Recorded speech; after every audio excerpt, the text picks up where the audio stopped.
Hello and welcome to Matt's B-Movie Reviews, a show that looks at cult films that may have escaped your radar. And I've got to say, this is a review I never ever thought I'd be doing. Why? Quite simply because this movie has given me more than school and college combined.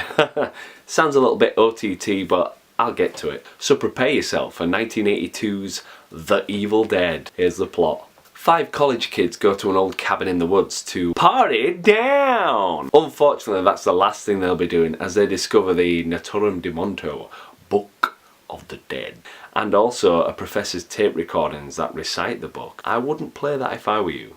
But since this is a horror movie and we're going with that logic, they do play the tape recording and it releases a dark power in the woods that possesses the teens one by one. And they will, what will they do? You will die!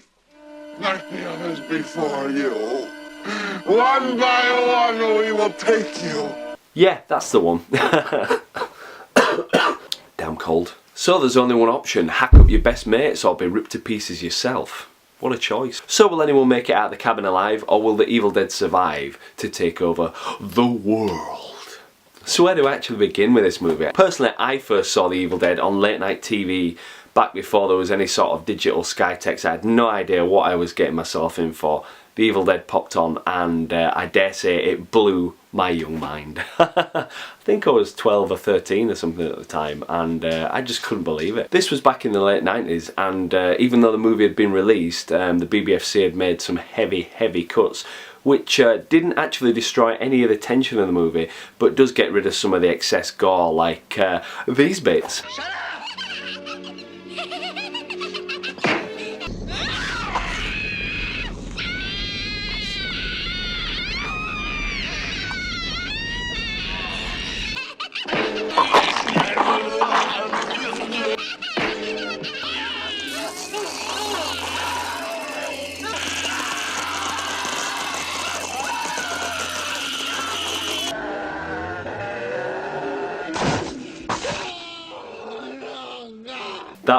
That bit was, yeah. You lucky people can see this film uncut all the time whenever the hell you want, but back in the day, there was no choice but to go whatever the cut was on VHS tape. Yeah. As Sam Raimi says, the director of Evil Dead, the gore the merrier.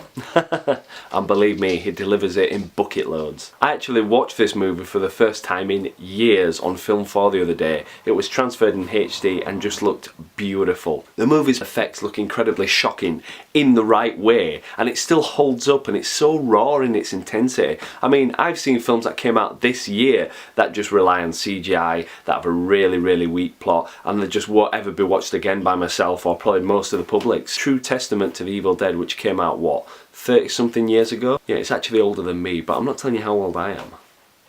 Quite frankly, in horror, you need to have practical effects on screen, makeup on actors, that sort of thing, otherwise it's just not believable. Spoilers here, by the way. I mean, The Evil Dead has a climax which actually uses claymation, and it looks amazing. Some of the characters that have been possessed literally burn and melt and just fizzle away in fantastic technicolor. Here, check it out for yourself.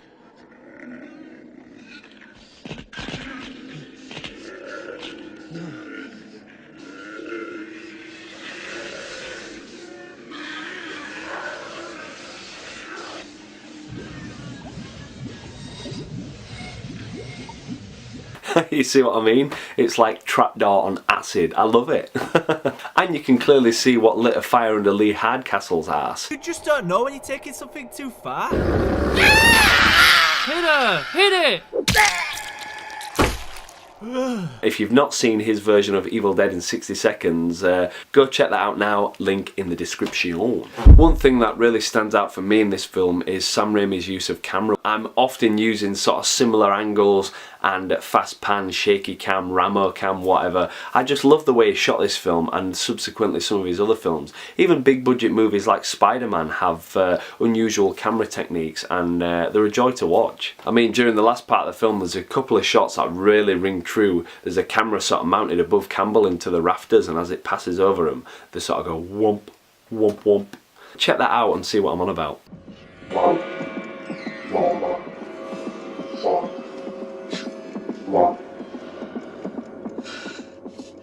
And what about this shot as well?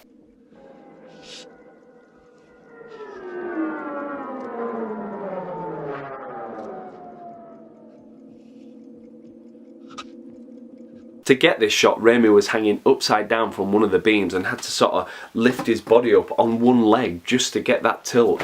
That is amazing. Honestly, I love this movie on so many levels. Its raw intensity and the tension that just seems to just get twisted further and further as the movie goes on. Plus, you lot know that I love a really good supernatural horror movie, and this has the elements of a really good ghost story, so it's always going to be a go-to film for me. Plus, something that really speaks to me is the struggle that went on behind the scenes of a young set of filmmakers who went through this shoot. They were working in the cold, there was no running water, it went from 4 to 8 weeks shoot, and they did various reshoots of shots that they didn't get. They didn't know if the movie was going to be released, they didn't have a clue. And it also makes me a little bit ashamed that I haven't achieved my feature film, because in this day and age with digital, as I'm shooting on now, it's a lot simpler to create things.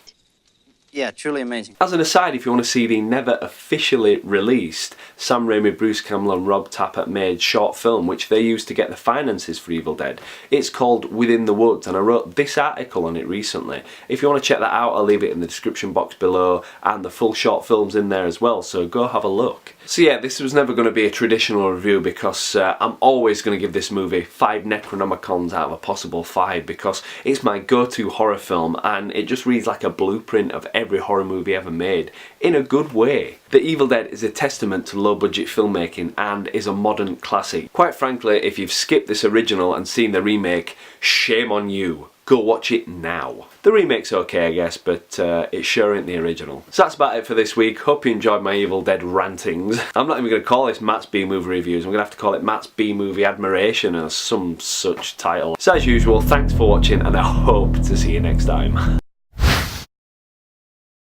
Bring it on.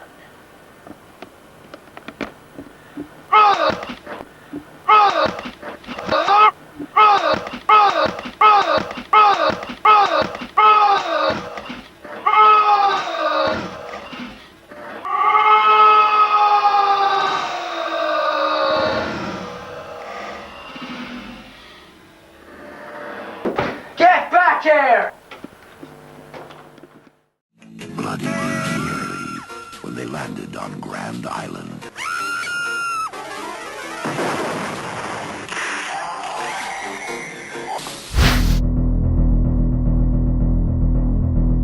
Hello and welcome to Matt's B-Movie Reviews, a show that looks at cult films that may have escaped your radar. And what better movie to check out than 1987's Bloody New Year. Here's the plot. 6 friends end up stranded on a small island off the coast when their boat hits the rocks. Oh, boo-hoo-hoo-hoo-hoo. Yeah. They scramble on land and find a hotel with banners celebrating the new year. 1959? That's awfully strange. Even stranger, there seems to be no one on the island. Well, no one living anyway. As the strange occurrences mount, can the gang get it all together, get a boat and get the hell out of Dodge before something truly awful happens? That'd be telling. But I'm just about to tell you.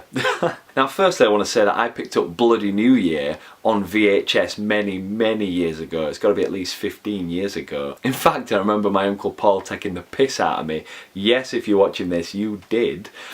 For bothering to buy this movie because it just looks so terrible. But I couldn't help myself. Look at the cover art, and it was all embossed, so you could kind of, it was bulging out of the cover, which kind of ties into the plot actually, but I'm getting ahead of myself.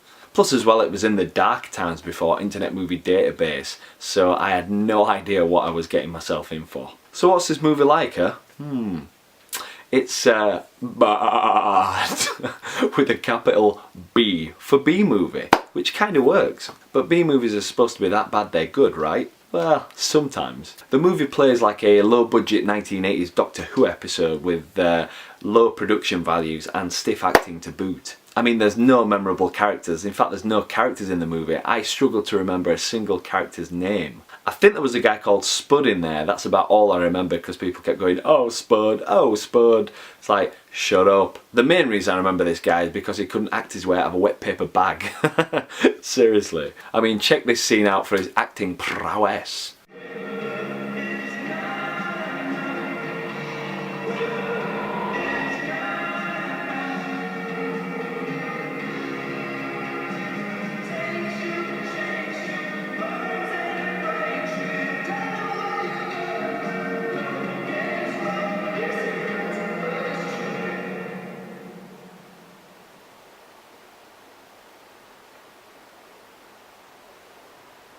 Weird.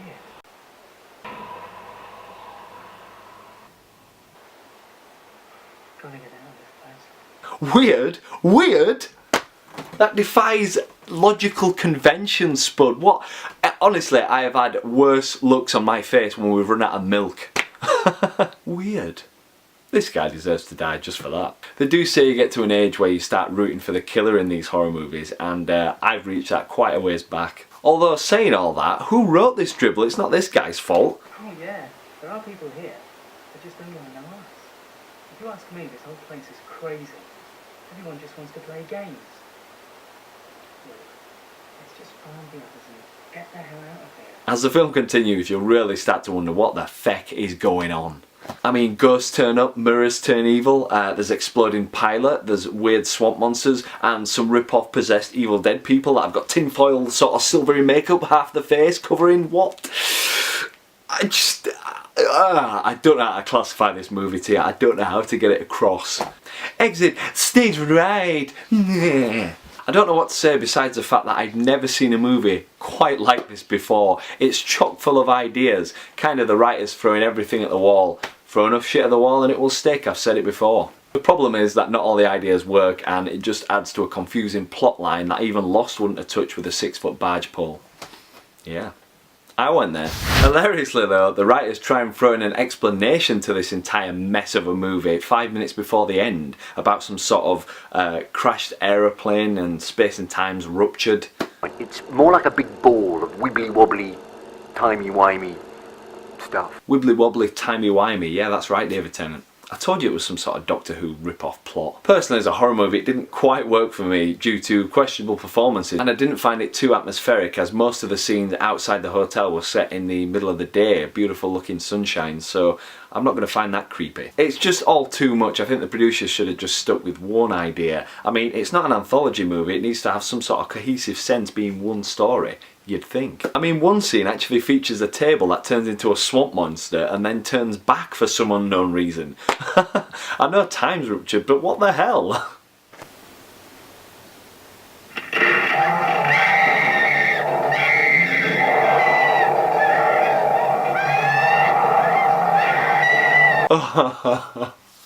Do you know what? Why am I even being objective about this movie? It's clearly bonkers and it's kind of worn that on its sleeve for the past 30 years, so whatever. So let's just go for standout moments in the movie. The most inventive has got to go for this scene when this guy gets his head twisted around and around and around.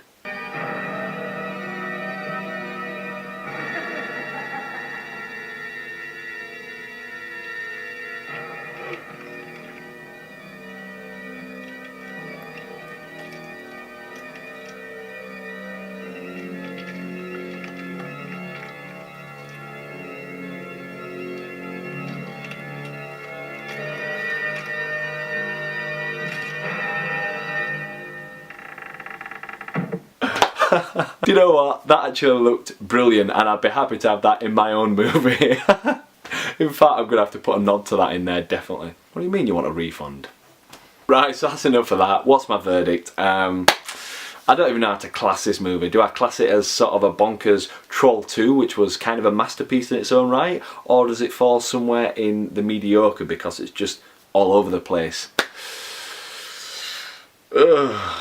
Let's just say this movie needs to be seen to be believed. I am glad that I saw this movie, and I would encourage anyone who's having a drink and friends round to put this movie on just to see their expressions. Hello and welcome to this John Carpenter movie special. I'm here to talk about JC movies you can find in their entirety right now on YouTube. Oh yes. All links are in the description box below, so check them out, and they're here for educational purposes. That's right, I do recommend that you see these films on YouTube, but at the same time, if you enjoy the movies, why not check them out on DVD and Blu-ray and give something back to the filmmakers? Go on, they're going to have a better transfer anyway. So now let's get on with this countdown. Number 1. Assault on Precinct 13. Carpenter's second feature film is a full-on action-packed assault of your senses. The plot? Precinct 13 is shutting down and it's on its last night of operation, so we have a skeleton crew of police officers who come under siege by an army of gang members hell-bent on killing everyone inside the precinct. Will they make it out alive? That'll be telling.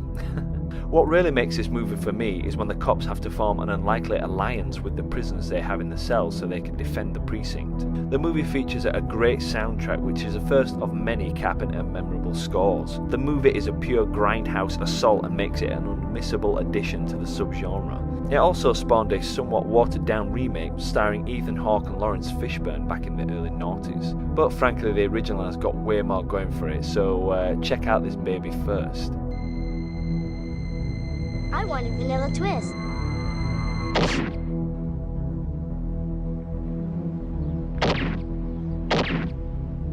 Number 2, They Live. This movie is having a big resurge at the moment in light of the controversial presidency candidate of Donald Trump. Anyway, They Live follows a drifter known as Nada, who, upon finding a pair of mysterious sunglasses, begins to see the world how it really is. Turns out aliens control everything while the average people are kept down with subliminal messaging. The aliens have gained access to every high level of power in America, meaning this isn't an invasion anymore, it's a victory. On the surface, the movie is a fantastic mini sci-fi epic dealing with an alien invasion of America. Starring the late great Rowdy Roddy Piper, who gained immediate cult status with his great one-liners in this movie, mainly from this bank scene. I have come here to chew bubblegum and kick ass. And I'm all out of bubblegum. Nice. On a social political level, Carpenter is showing his despair for a future where the rich get richer and the poor become homeless. Sound familiar? Like I said, the movie's more relevant than ever with Brexit being passed here in the UK and Donald Trump being elected. It's just unfortunate that we haven't got a convenient plot point to stop the madness in real life. That's the point. Has anyone tried looking at Donald Trump with sunglasses on? Just saying. We're gonna wait. Wait for what? You know, that really answers my fucking question. Well, when you get some kind of master plan, you let me know, huh? Number 3, In the Mouth of Madness. This is a crazy ass movie indeed, starring Sam Neill as an investigator out to find a mysterious writer, Sutter Kane, whose novels have been known to have serious side effects on the readers. Sam soon comes up against hordes of endless horror that will take him to the very brink of insanity and then push him right over the edge. This is one of Carpenter's most underrated movies and the final of his Apocalypse trilogy that started with The Thing back in 1982. It's also a huge nod and homage to the work of H.P. Lovecraft, who talked about creatures from another dimension like Cthulhu that were constantly trying to find a way back to invade our planet. I honestly can't think of a better director suited for this story, and you'd be foolish to pass it over as a slump in Carpenter's filmography. It's certainly better than Ghosts of Mars at any rate. Pull it, don't distribute it. Even if everything I've said is totally Looney Tunes, I know this book will drive people crazy. Let's hope so. The movie comes out next month. Number 4, Prince of Darkness. A priest rounds up a group of students to study a mysterious green ooze that is contained beneath an old church. Unfortunately, as the green stuff gets released, pure unconcentrated evil begins to infect the group and the community around them. Can they stop the devil himself from crossing over into our world, or will evil rise and destroy our plane of existence? This is part 2 of Carpenter's Apocalypse trilogy, and it's pretty damn out there. The movie is a mixture of themes Carpenter dealt with in Assault on Precinct 13 and The Thing. This is most obvious with the students being holed up in an old church that's about to be decommissioned, with an army of homicidal hobos outside that are being made to kill by an evil force in the jar. It even features Alice Cooper in a cool role as head homeless murderer who impales one of the survivors, in a nod to a similar move he performed on stage involving a microphone stand. We also have a returning actor, Donald Pleasance, who's back this time playing Father Loomis, Loomis being a nice little nod to his character he played in Halloween. He gives a great performance here again and is supported by some new and recurring side characters. I remember seeing this on late night TV years back and it freaked me out, especially the scenes where they shot jets of liquid at each other, and which basically made that person evil and melted their face. It's worth checking out for that patented Carpenter style, and it's really got an amazing score as well.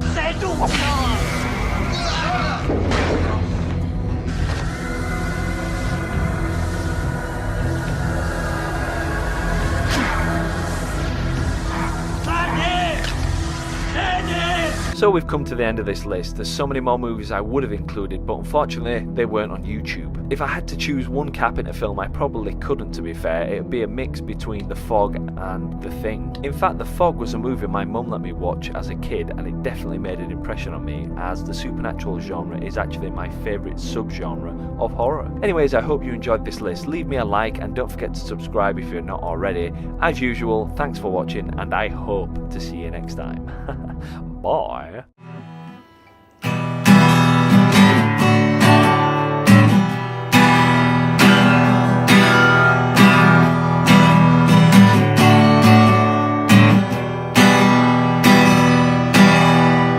This one goes out to the one I love.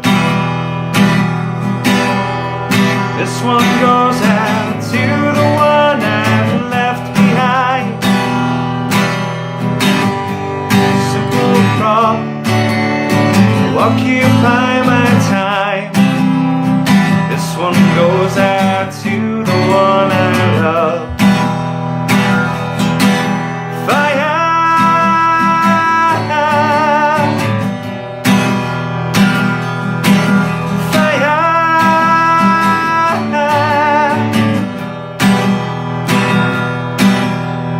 This one goes out to the one I love. This one goes out to the one I've left behind. Another prop has occupied my time. This one goes out to the one I love.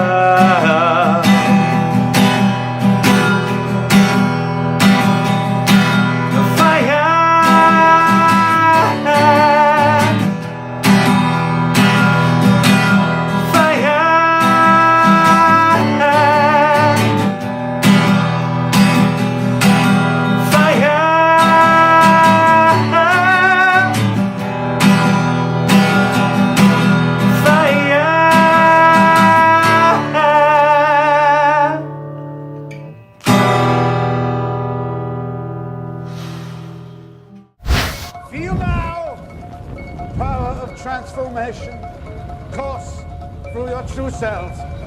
Look away! Look away!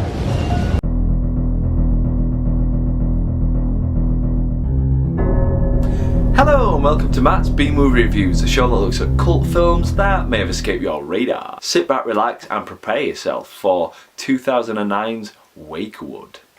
Here's the plot. A young couple lose their daughter in a horrific animal attack. To try and put it behind them, they move to a small village in the country where they find that the villagers have a big secret. It seems that the villagers throughout the ages have had the power to bring the dead back to life. But only for 3 days, which gives the family time for proper goodbyes. The only catch with that, it's got to be within 1 year of the person's death, otherwise what returns from the afterlife wouldn't be human. The couple are desperate to see their daughter again and neglect to tell anyone that it's been over 13 months since their daughter passed. The ritual is soon began.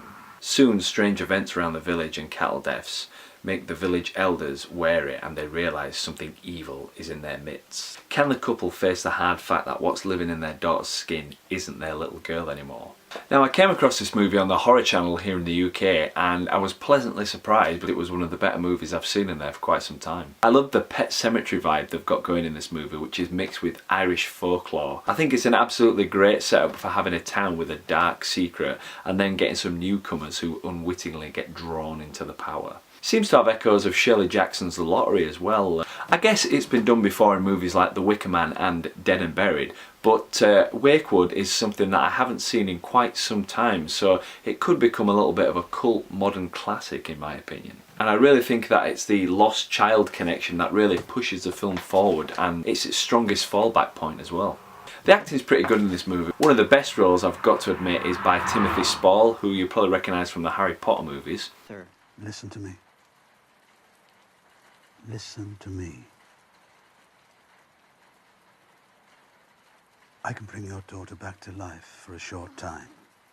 He pretty much plays the village mayor or slash village elder who is in charge of bringing the dead back to life. You see, they don't just cast a spell and the dead just magically turn up on your doorstep. Oh no, the dead cannot return until someone has died in the village, and then they are reborn through their ashes, or more to be precise, through their bodies.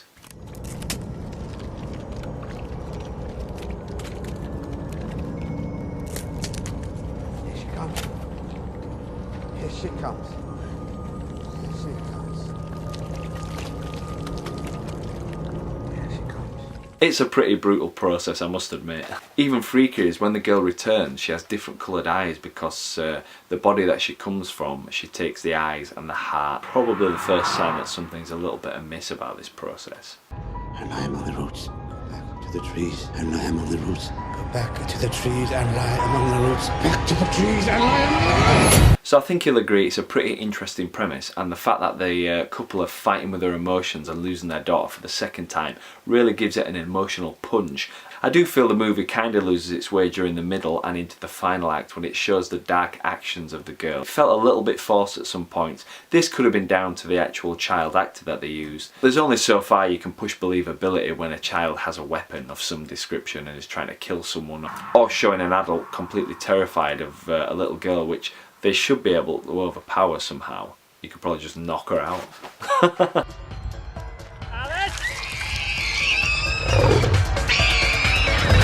I mean, come on, who's afraid of little girls? And there's some very clumsy foreshadowing which leads to the final act's twist, which I kind of saw coming about 15 minutes into the movie before they even brought that in. So, although I am a self-obsessed horror geek, so you're not going to get much past me. Still, it has a pretty fitting end, and it'll leave you, the viewer, thinking about some of the consequences a long time after the movie's over.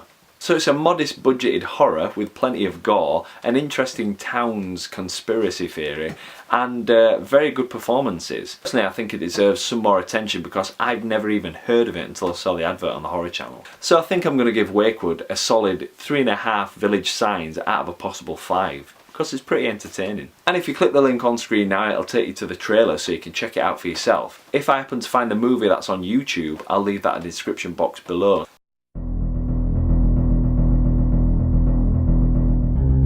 Hello and welcome to Matt's B-Movie Reviews, a show that looks at cult films that may have escaped your radar. Anthology Special! One thing I may or may not have mentioned before is that, let me think, what was it? I love anthology movies. But what the hell's an anthology, you ask, It's a movie which is usually made up of, say, 3 or 4 separate stories with some sort of wraparound tale that holds the whole thing together. Got it? Good. So kicking off the first of these specials, I'll be looking at the 80s schlock horror movies, Creepshow 1 and 2. So let's get on with it. Creepshow is written by my all-time favourite author, Stephen King, and directed by the zombie undead creator, George A. Romero. What a complete dream team. Creepshow is a total homage to the Tales from the Crypt and Vault of Horror comics that came out in the 1950s, which usually involves some sort of murder victim coming back and seeking vengeance from beyond the grave. What's wrong with that? In Creepshow 1, the wraparound story follows staple actor Tom Atkins punishing his child by confiscating their Creepshow comic. As it gets thrown into the trash, the pages turn and the stories come to life before our very eyes. Then we're treated to 5 tales of terror, which go a little bit like these. Father's Day, which revolves around a family get-together honouring their late father who decides it's not too late to make a guest appearance. I want my cake, Bedelia. Then there's Something to Tide You Over, where an evil Leslie Nielsen tricks a very angry Ted Danson to his secluded beach where he buries him straight up to his neck and then waits for the sea to do the rest. I can hold my breath for a long time. Love that bit. And then there's The Crate, where a janitor and a professor find an old crate hidden under a stairwell and proceed to open it. Unfortunately, whatever's inside is still alive and hungry. I mean, how much can it eat? Then there's The Lonesome Death of Geordie Verrill, which follows a redneck yokel, hilariously played by Stephen King himself, oh yes, who finds a meteor has crash landed on his property, and once he busts it open by accident, he finds a strange plant life that just won't stop growing. On him. Oh, Geordie Verrill, you lunkhead. Lastly, They're Creeping Up on You, which features actor E.C. Marshall, who, as an aside, used to host a fantastic radio old-time horror show called the CBS Radio Mystery Theatre. Look for him on YouTube, people. Seriously, they're worth a listen. He plays an eccentric billionaire who's not afraid to squash his competition like a bug. However, the tables are soon turned as a cockroach infestation seems intent on taking over his apartment. Tell you, even thinking about it proper gives me the creeps. Especially that end sequence. Oh my god. Now, the second movie, Creepshow 2, has less tales in it, but it's still worth a watch. The first tale, Old Chief Woodenhead, which revolves around an aging couple's failing store which attracts thieves and murderers. However, after the thieves have got away from the store, they think they're home free, but it seems that the old chief won't let them get away with it, because he wants his scalps. Actually, that's an Inglourious Basterds reference, so forget that bit. But he does want his scalps, he really does. Then there's The Raft, based on a Stephen King story by the same name. Follows a group of college kids who go out to the lake to sun themselves on the raft that floats there. Unfortunately, there seems to be something in the water that has a taste for human flesh. It's just an oil slick, Pancho. I ain't ever seen an oil slick like that. Shit, I ain't ever seen an oil slick before. Oh man, that is quite good dialogue. I love that bit. And lastly, The Hitchhiker. A woman cheating on her rich husband rushes home so he won't find out. She accidentally runs down a hitchhiker but doesn't stop to help. Lucky for her, the hitchhiker seems intent on getting a lift, even in death. Thanks, lady. Thanks for the ride. Now, the wraparound story to Creepshow 2 follows a young boy buying the Creepshow comic from the Creep himself, played by none other than makeup maestro Tom Savini. Nice. Then we go all cartoony as the boy is chased by some bullies to a typical twist shock ending involving man-eating plants. Now, when I first saw Creepshow on late night TV, it completely knocked me out. I didn't even know you could make movies like this. Plus at that age, I think I was in my early teens, 12, 13. Seem to discover most of the horror movies that have a special place in my heart at that age, so...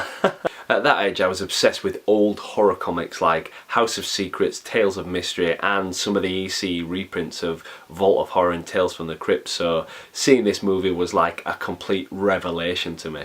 And I'm still pretty much obsessed with old horror comics. I even remember finding Creepshow on video for £9 and buying it in Wakefield Market in England, which is where I spent most of my youth. Funny story actually, they gave me the movie in a brown paper bag. It looked like I'd bought a porn film. Probably explains some of the looks we got as we walked home through town. But honestly it wasn't, it was Creepshow. It was Creepshow. Now, I would say that the first Creepshow movie is clearly the best, as its originality and wacky premise just ushers you on from one story to the next. Now, it's hard to pick a favourite from these movies. Creepshow 1, I would say that Something to Tide You Over and the creator have got a lot going for them in premise and execution. Although the lonesome death of Geordie Verrill has King himself hamming it up as the redneck yokel, which is just hilarious to watch. So, as for the first movie, I really can't choose. Creepshow 2 is probably an easier pick, as there's less stories to actually choose from. I used to actually have a real love-hate relationship with Creepshow 2, as it kind of has the straight-to-video sequel vibe going for it, which some movies do today. You know, straight-to-DVD is obviously not quite as good as a theatrical release or a movie that had the big push of the first film. However, I've got to say my favourite story in Creepshow 2 is The Raft, which features a blob-like creature attacking swimmers. I've got to say the setup for this story is just utterly hopeless for the characters as they're stalked by this creature from wherever the hell it was born.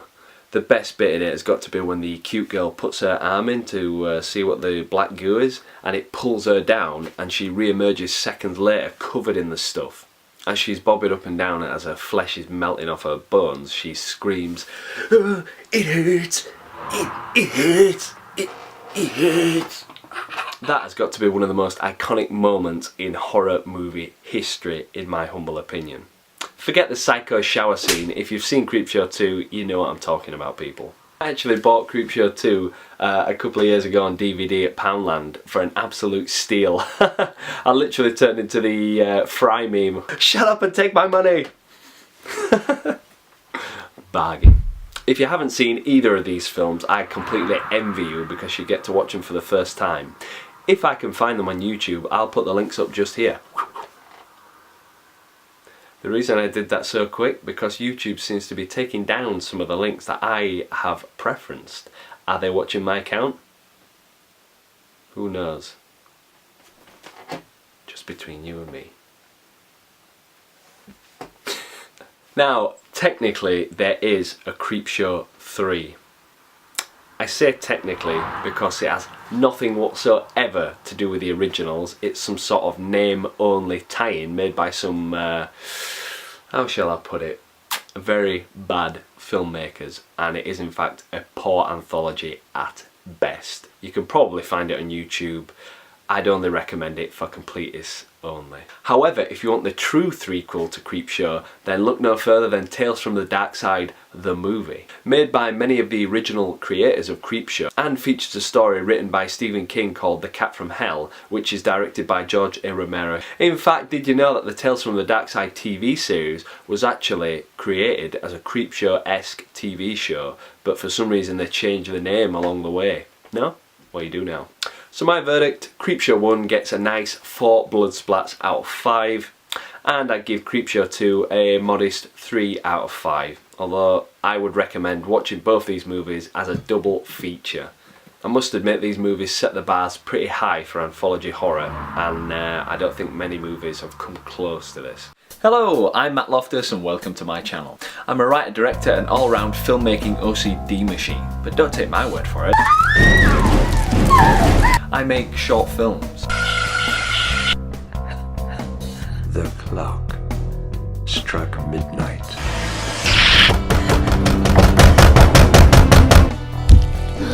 What don't? I review cult B-movies and give them what they deserve. Motivational growth, The Evil Dead, The Void. And I sing and play guitar a bit. This one goes out to the one I love. Fire,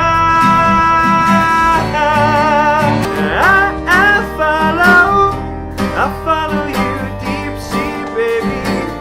I follow you. So come and check out my back catalogue today, and don't forget to click that subscribe button and you won't miss a thing.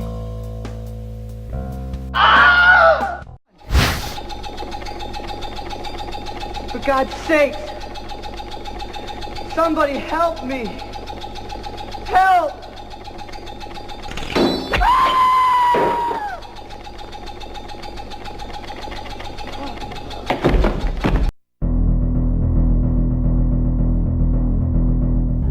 Hello and welcome to Matt's B-Movie Reviews, a show that looks at cult films that may have escaped your radar. Now firstly, has anyone noticed this?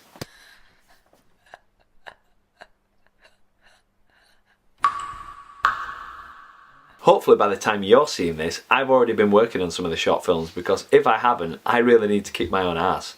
So enough of that, onto this movie review. An 80s cult classic, sort of. So sit back for 1988's Ghost House.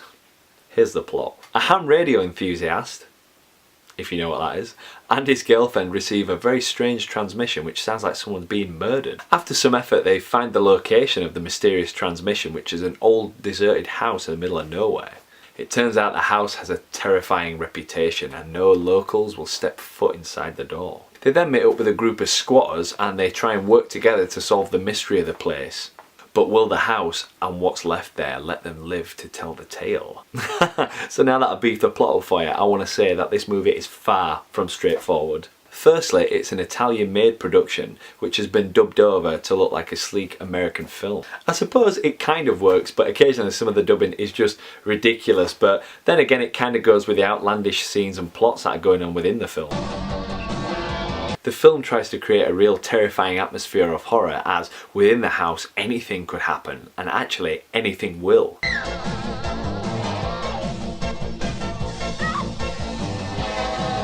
Or possibly strangled to death by a killer clown doll, which seems to be the main point of the story. Watch out for when he goes from this to this. And if you're afraid of clowns, then don't watch this movie. On a side note, I'm going to say that this movie was titled El Casa 3 in Europe, which roughly translates as Evil Dead 3, which was mainly used as a cash-in because at that time they hadn't made an Evil Dead 3. In fact, technically they never did make an Evil Dead 3, they made an Army of Darkness, but that's another aside on this aside. For everywhere else, it was just released as Ghost House, which is a pretty punchy and cool title in my opinion. In fact, can I nick that for my first movie? No, I might do. In fact, I actually saw a movie recently in Asda, which is basically Walmart to you Americans, that was called Ghost House. It had the same name, but it isn't a remake of this story, and I've never actually seen that film. I'll have to look it up. If you've seen it, leave me a comment below and let me know what it's about. Besides ghosts in a house, a little bit more in depth than that, come on. So back to El Casa 3, it's a strange mix of supernatural horror mixed with the slasher genre, which is actually sort of common with Italian horror productions. I think it was something to do with the era as well. Now, central to the movie's plot is this sort of weird nursery rhyme that plays in the movie. It's supposed to be really creepy and, you know, give you chills and stuff. It sort of did, but not for the right reasons. Rather than explain it, here's the clip.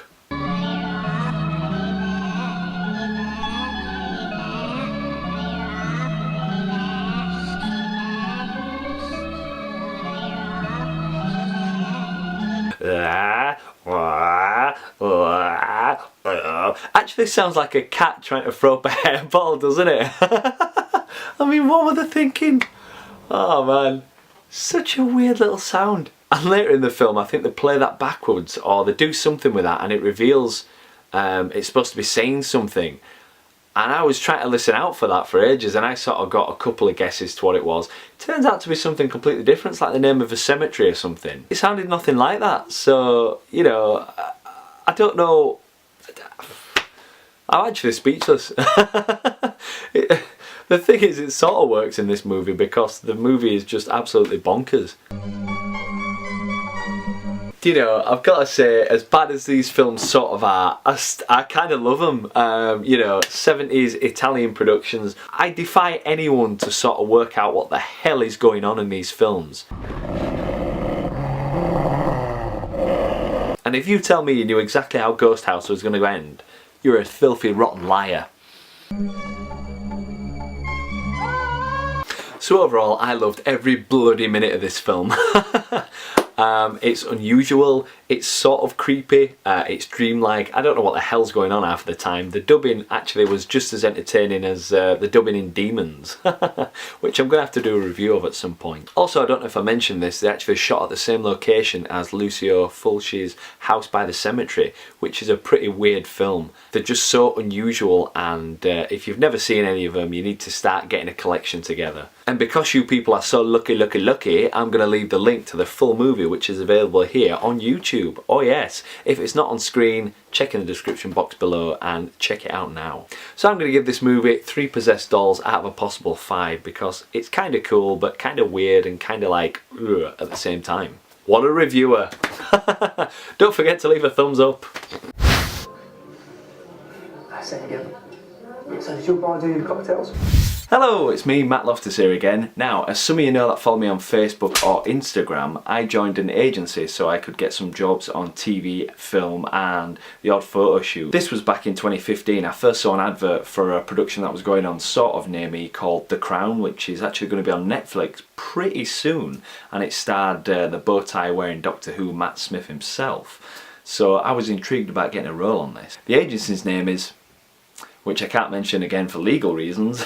So why did I want to do this? Well, anyone who knows me from this channel knows that I am completely obsessed with films, TV and that sort of thing. Plus, as a bit of a filmmaker myself, I thought it'd be interesting and quite rewarding to be on a real set that had a budget and crew and just all that sort of thing, so I can soak up the atmosphere. The good thing with that is when I'm on set, I'm just a supporting artist. I have no responsibilities besides probably walking in a straight line and pretending to talk to someone who stood in front of me, which is actually quite funny because you're not allowed to physically talk as I'm doing now, so you've just got to move your mouth and lips as if you are talking, so watch out for that in this clip you're about to see. Oh, and I guess if you want a third option, it's so I can catch myself on some of these productions, you know, slightly out of focus, walking about in the background. I mean, there's nothing better than being able to say, that's my hand behind that main actor, just to the left of him, yeah, that's my hand, that's my hand. Anyway, that leads to this first episode. I did a small part on River City, which is, if you didn't know, a Scottish soap opera set in Glasgow. This episode was a Christmas themed one. We shot it in October of 2015. So without further ado, check out my first TV appearance. Oh yes.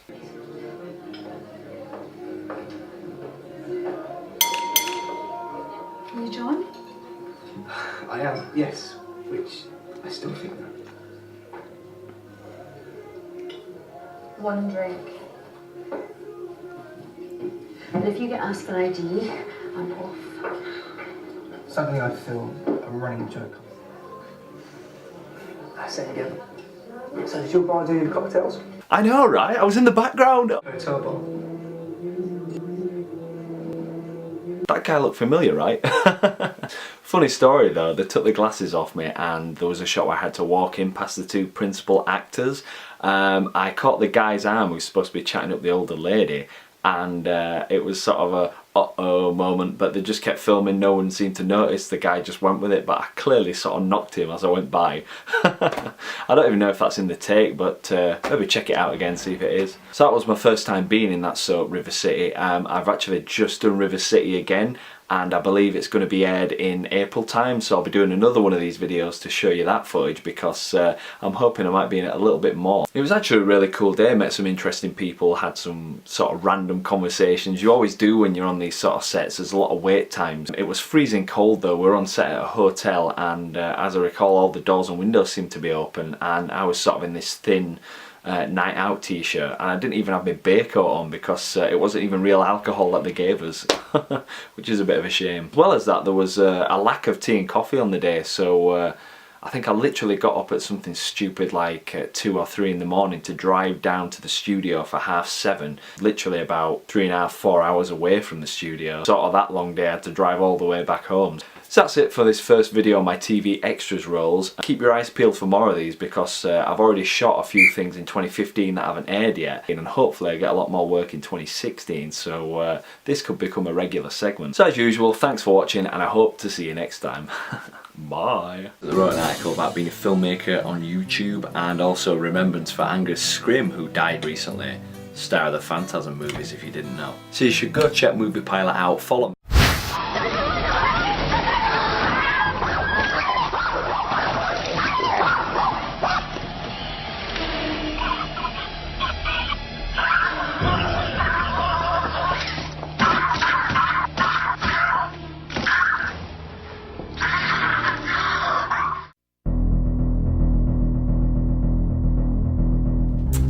Hello and welcome to Matt's B-Movie Reviews, the show that looks at cult films that may have escaped your radar. Oh, and one thing I'll say just before we begin this review, I have got a swollen eye in case you think I'm sort of half winking at you or whatever. I wasn't in a fight, it's just swelled up, so try to ignore it. But now I've pointed it out, you probably can't. This week I'm going to do a movie that hasn't even opened yet. And this is a film I've been really looking forward to, and you'll soon see why. So prepare yourself for 2016's Cell. Here's the plot. John Cusack plays Clay, an artist who's flying home to meet his estranged wife and son. There's just one small catch, a full-scale apocalypse that's set to destroy the world. Nice. People everywhere are turned into violent, crazy maniacs as a signal is sent via cell phones that makes them go, let's just say, insane. Clay soon teams up with another bunch of survivors and meets a guy called Tom, played by Samuel Mother Jackson. Oh yes. And a young girl called Alice, played excellently by Isabel Fuhrman, whatever, I'm saying Fuhrman, something like that, I don't know. They team up as they attempt to stay out of the path of these phone crazies and find a safe haven in a no-signal zone. Good luck. Will Clay manage to find his family safe and sound, and can the gang work together in what could be the final days of humanity? What a plotline, I know. Well, it had to be because it was dreamed up by Stephen King and it's based on his novel Cell, which actually came out in 2006, so it has been 10 years in the making. Crazy. King was definitely ahead of the curve when he saw that phones were going to consume us all and turn us into zombies, and I think you can safely say that's already happened. Maybe not to the extent of this movie, but not too far off, scarily. Don't use your cell phone. So I've read the book, like I say, and personally I never thought it was one of his best works. It's pretty good, it's got a lot of Kingisms in there, but it just wasn't one of his best novels, and I always believed that it would work better as a movie or a miniseries, something like that. So does it make the leap comfortably? Sort of. Let me explain. The film is in the same vein as shows like The Walking Dead, with a group of survivors trying to avoid the apocalypse and zombies and stick together. Unfortunately, in this movie, and I cannot believe I'm saying this, the characters are just not well rounded at all. It's like they've completely vetoed the book, which is strange because King actually wrote the screenplay for this. I mean, really, if you can't sympathise with characters, then you don't really care if they live or die, and that's the crux of any film. It doesn't matter what scene you throw them into. If you do not care, then what's the point? Are you coming home? Are you coming home? I just want you to come home. Johnny's voice. No, it's not. You know that is not your son. I just want you to come Clay, home. no! I really wanted to like Cusack's character, as he's a pretty good actor and I've enjoyed him in films like High Fidelity. And when I heard that he was going to be acting opposite Samuel L. Jackson, I just thought the chemistry would be like that, amazing. But it was a struggle actually. They teamed up excellently in the other Stephen King adaptation, 1408. It's a shame because both actors are amazing, and the scenes they had in 1408 really crackled with intensity, but in this one it just sort of goes on, and I never really believe what one person's saying to the next second. It completely seems to be up and down, so whatever. Like I say, given the right source material like in 1408, these actors come together beautifully, but in this it's just a bit of a mess really, so yeah, wasted opportunity maybe. It's a shame really for two big actors not to give powerhouse performances, but they just plod along with the meandering plot.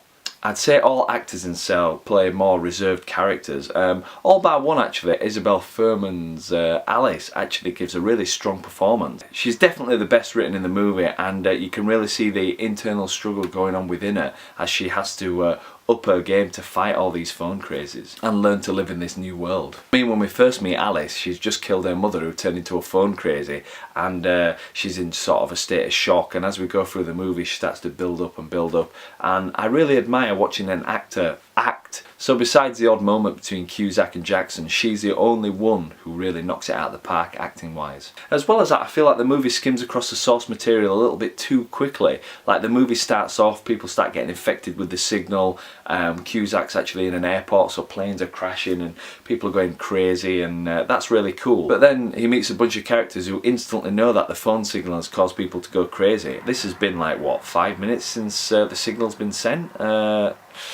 Not quite sure how that works. And rather than the movie be an action film, it gets bogged down in sort of these static scenes where they discuss this and that, and it's not really giving any flavours of the characters. Yes, you could say, you know, we need a bit of exposition here and there, but it just didn't seem to go anywhere in this film. And I really wanted to enjoy this. I was trying to get as much as I could from the characters, but it wasn't working. Now, I could see the movie actually working better as a TV movie, as I've already said. If it was a 10-parter or something, they'd have a lot more time to explore this new world. Where does the signal come from? What exactly does it do? I mean, in the novel, for instance, the signal makes the phone crazes get telekinetic abilities. In the movie, that's sort of alluded to in some of the actions that they do, how they flock together, how they make noise and music comes out of the mouth, that sort of thing, but it doesn't really take it far enough. But given a TV movie or a TV series, it could have actually gone on for loads of seasons. Maybe AMC will get a hold of it one day, who knows. I'm saying within 2 years we'll find out if it's going to be a mini-series. There's definitely a lot more to mine out of this novel, and I'd like to see it done properly. Good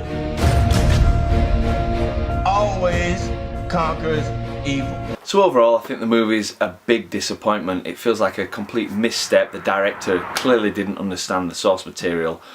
Or perhaps maybe I shouldn't blame him too harshly, because there's been talk of studio interference which has held it back for the last 2 years from being released. Who knows? Being a massive fan of Stephen King, it just feels like someone's taken his work and yet again made an inferior movie. And also being a fan of the zombie genre, I feel that this hasn't been handled correctly either. With a film that showed such promise from the beginning, it starts to look like a bad clone of an earlier movie that came out called The Signal, funnily enough, that predates Cell, but doesn't actually predate the novel, so I know which one came first. Too little emphasis on characters, action and horror elements makes this a difficult film to love, as Cell is really unsure of what it's actually trying to be. As if this wasn't bad enough, the film actually wraps up with without giving away massive spoilers, sort of 3 endings, because obviously no one could make a decision on which ultimate tie they wanted to bring the film together with. By this point you'll probably be shaking your head anyway if you've got that far, as I hear that some of the people who watch this film didn't even see it to its end. So yeah. So as for my rating, I'm going to give it a 2.5 nostalgic cells out of a possible 5, just because it had so much promise. If you really want to see this film, go watch it, but maybe wait for the DVD or VOD. Hello and welcome to Matt's B-Movie Reviews, a show that looks at cult films that may have escaped your radar. Now, this is the first time that I've done this, where I've done an actual DVD review of a movie that's literally just coming out in the charts. But I felt I needed to share this, so let's get on with it. Feature presentation. Okay, so I bought this movie yesterday and watched it last night. The movie's called Wither, and I bought it primarily because of this quote here from Fear.net, which says it's a legitimate love letter to the Evil Dead. And as you know, I like the Evil Dead quite a bit. Yeah, quite a bit. Now the thing about Wither is, I first heard about this maybe a year or so ago. Now I'd completely forgotten about this movie. That is until I went into the supermarket and just saw it by chance in the charts. Now whether or not you're going to go out and spend some hard-earned cash on this movie is probably why you clicked on this review to begin with, am I right? And I'm going to get straight to the point. Is this movie worth watching? Yes. Is it a masterpiece? No. It's okay. By okay I mean that it is a carbon copy of The Evil Dead. Actually many people are calling it a pre-make, as I think it just got in there before the actual Evil Dead remake. Although I expected to like Wither more, but I believe that the Evil Dead remake was actually slightly better than this movie. Now what's the trouble, you say? There's tons of gore, that looks good, there's some pretty good makeup effects, the acting is not brilliant, but it's not actually too bad. The only problem I did have with some of the actors was they all seemed to look like models, and they had the model haircut like they were going on a photo shoot, whereas they're actually going to an abandoned cabin in the middle of the woods for no apparent reason, which is how these movies tend to play out, to be fair. It just seemed a little bit weird, you know, but whatever, go with it. Now the film clearly is an Evil Dead ripoff. It makes no apologies for that whatsoever. However, by the halfway point you're kind of thinking that it's limping along on crutches. By that point it's not got any original ideas whatsoever, and you're literally retreading the Evil Dead to the extent that people are dying in pretty much the same order that they did in the original. It's a wonder that Sam Raimi hasn't actually sued, to be fair. Hey!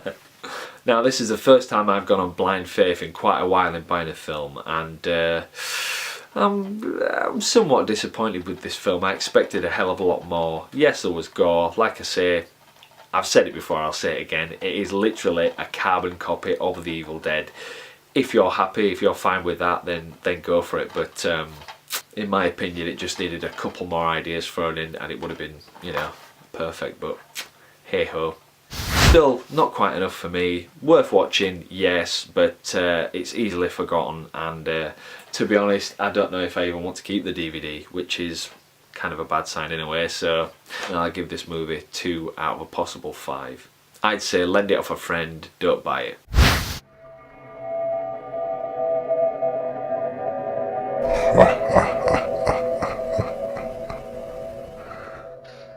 Me and my brother are about to go inside this scary old house. Hi, hello there. Thought I'd better pause the action there just to explain a couple of points. This is probably the first I've ever put on this channel of an exploring type of video. I shot this almost 2 years ago, believe it or not, back in 2016 with my brother Samuel Gibson. We went exploring the dilapidated Haddo Mansion, or Haddo House as it's known. It's located in Aberdeenshire and it's been abandoned, I believe, since the Second World War. I've also been told it was used as a prison, which explains some of the bad windows in the older part of the house, but who knows? History is a little bit sketchy on this. I've compiled what I could and put it in the description box below. So if you want to see me doing more of these exploring videos, then drop me a like, drop me a message below. Put channel notifications on, which I never ask anyone to do, but please put channel notifications on. You'll get my videos first hand. And I'm going to stop talking now and enjoy the show. Yeah.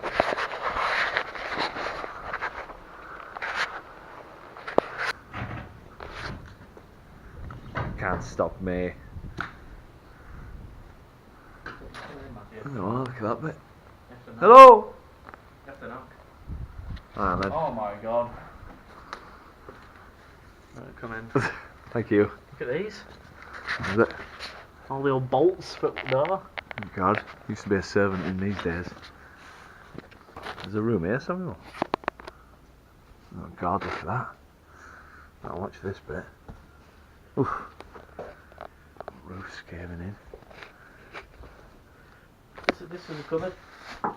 Look. Oh, See yeah. got cutouts for bits here. Well, Concrete here, it's not gonna budge. Except that bit. oh, this is the board that just run about. Then you walk up the board and you get to the second floor. It'd be better if I weren't carrying this bloody GoPro thing. Oh, Jesus. Yeah, no, I ain't doing that. I don't blame you. People have been up here. Oh my God! You think this is the end of it? There's a staircase here.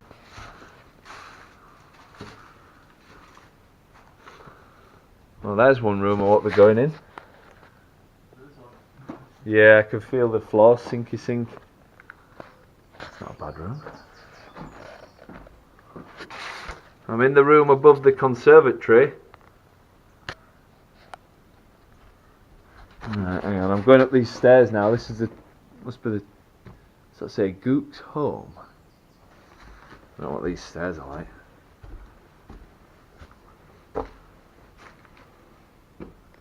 Oh wow.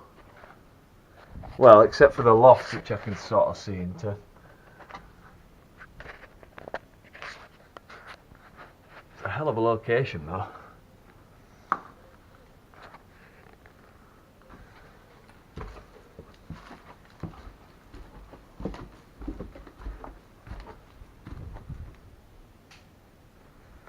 You turning switches on again? You what? Oh, I thought I had a switch. Well.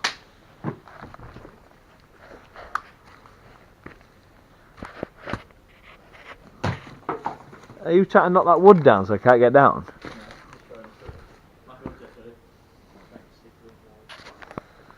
Hang on, there's a doorway here. And a fireplace. Directly behind that bit.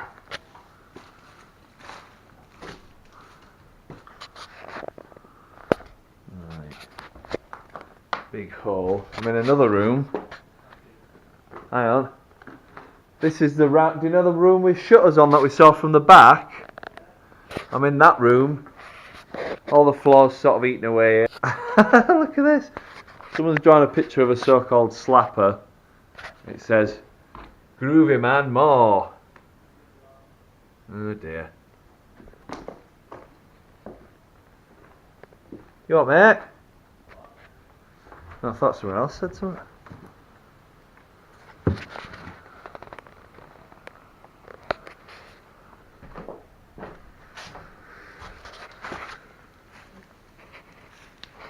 Oh. Right, I'm trying to come down. I didn't get to that side though, did I? Even worse coming down this way.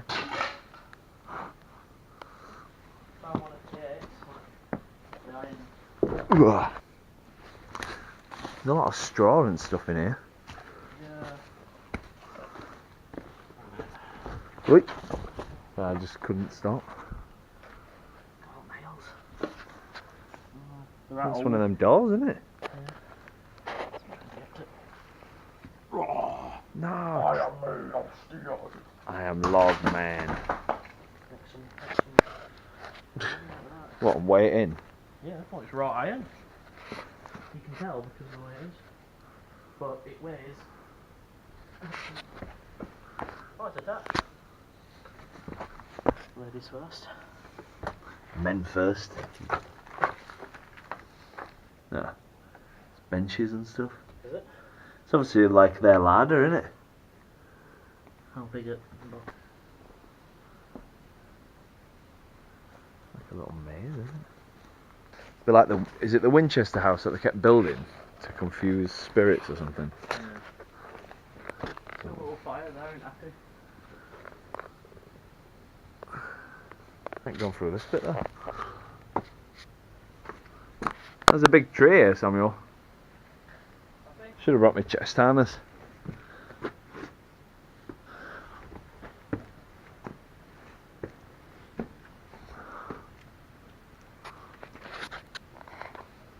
Samuel.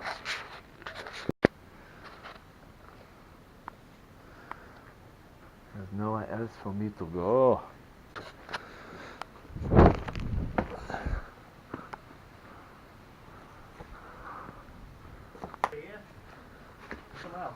Yeah, just a chap walking his dogs. Hello. No, he's going around that way. Look, it's still attached. But look now. It'd be good if it had the key in it or something. To the right, maybe. What you got there? What the hell's that? It's the bottle I thought was a light bulb. Or an old one.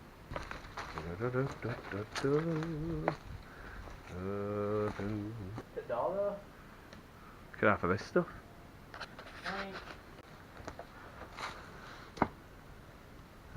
There's that tree there. I've just climbed a bit of that tree.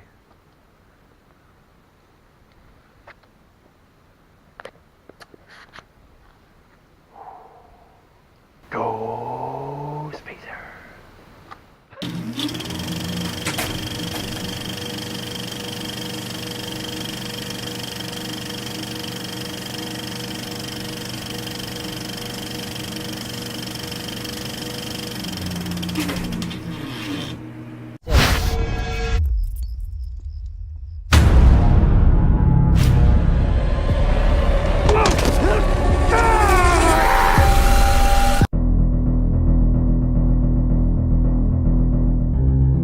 Hello and welcome to Matt's B-Movie Reviews, the show that looks at cult films that may have escaped your radar. And I'm here to give you a very quick review of a movie that's literally just come out here in the UK.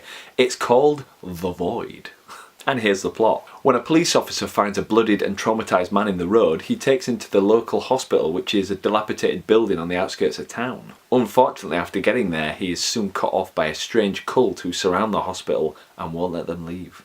As if that wasn't bad enough, an evil unknown to our world previously begins to make itself known within the bowels of the hospital, and our group of survivors have to delve deep into the mystery and work out where and how these creatures came into being. The Void is a low-budget horror movie which is a fantastic homage to the 1980s horror movies that came out, more specifically the works of John Carpenter himself, and it actually lends from Carpenter's great back catalogue. It's a mixture between Assault on Precinct 13 via The Thing, and perhaps maybe throwing a little bit of Clive Barker's Hellraiser while you're at it. The practical makeup effects look amazing, and it's a breath of fresh air after the CGI fest that we get in most movies nowadays. In fact, it's one of the best looking horror movies I have seen in bloody ages.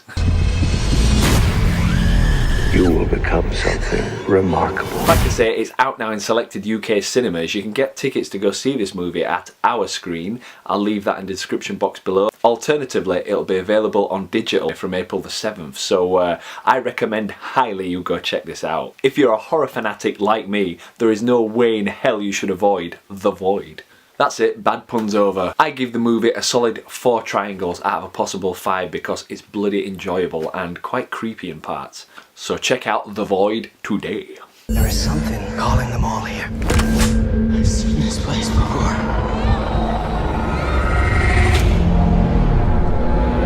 Everything has led to this.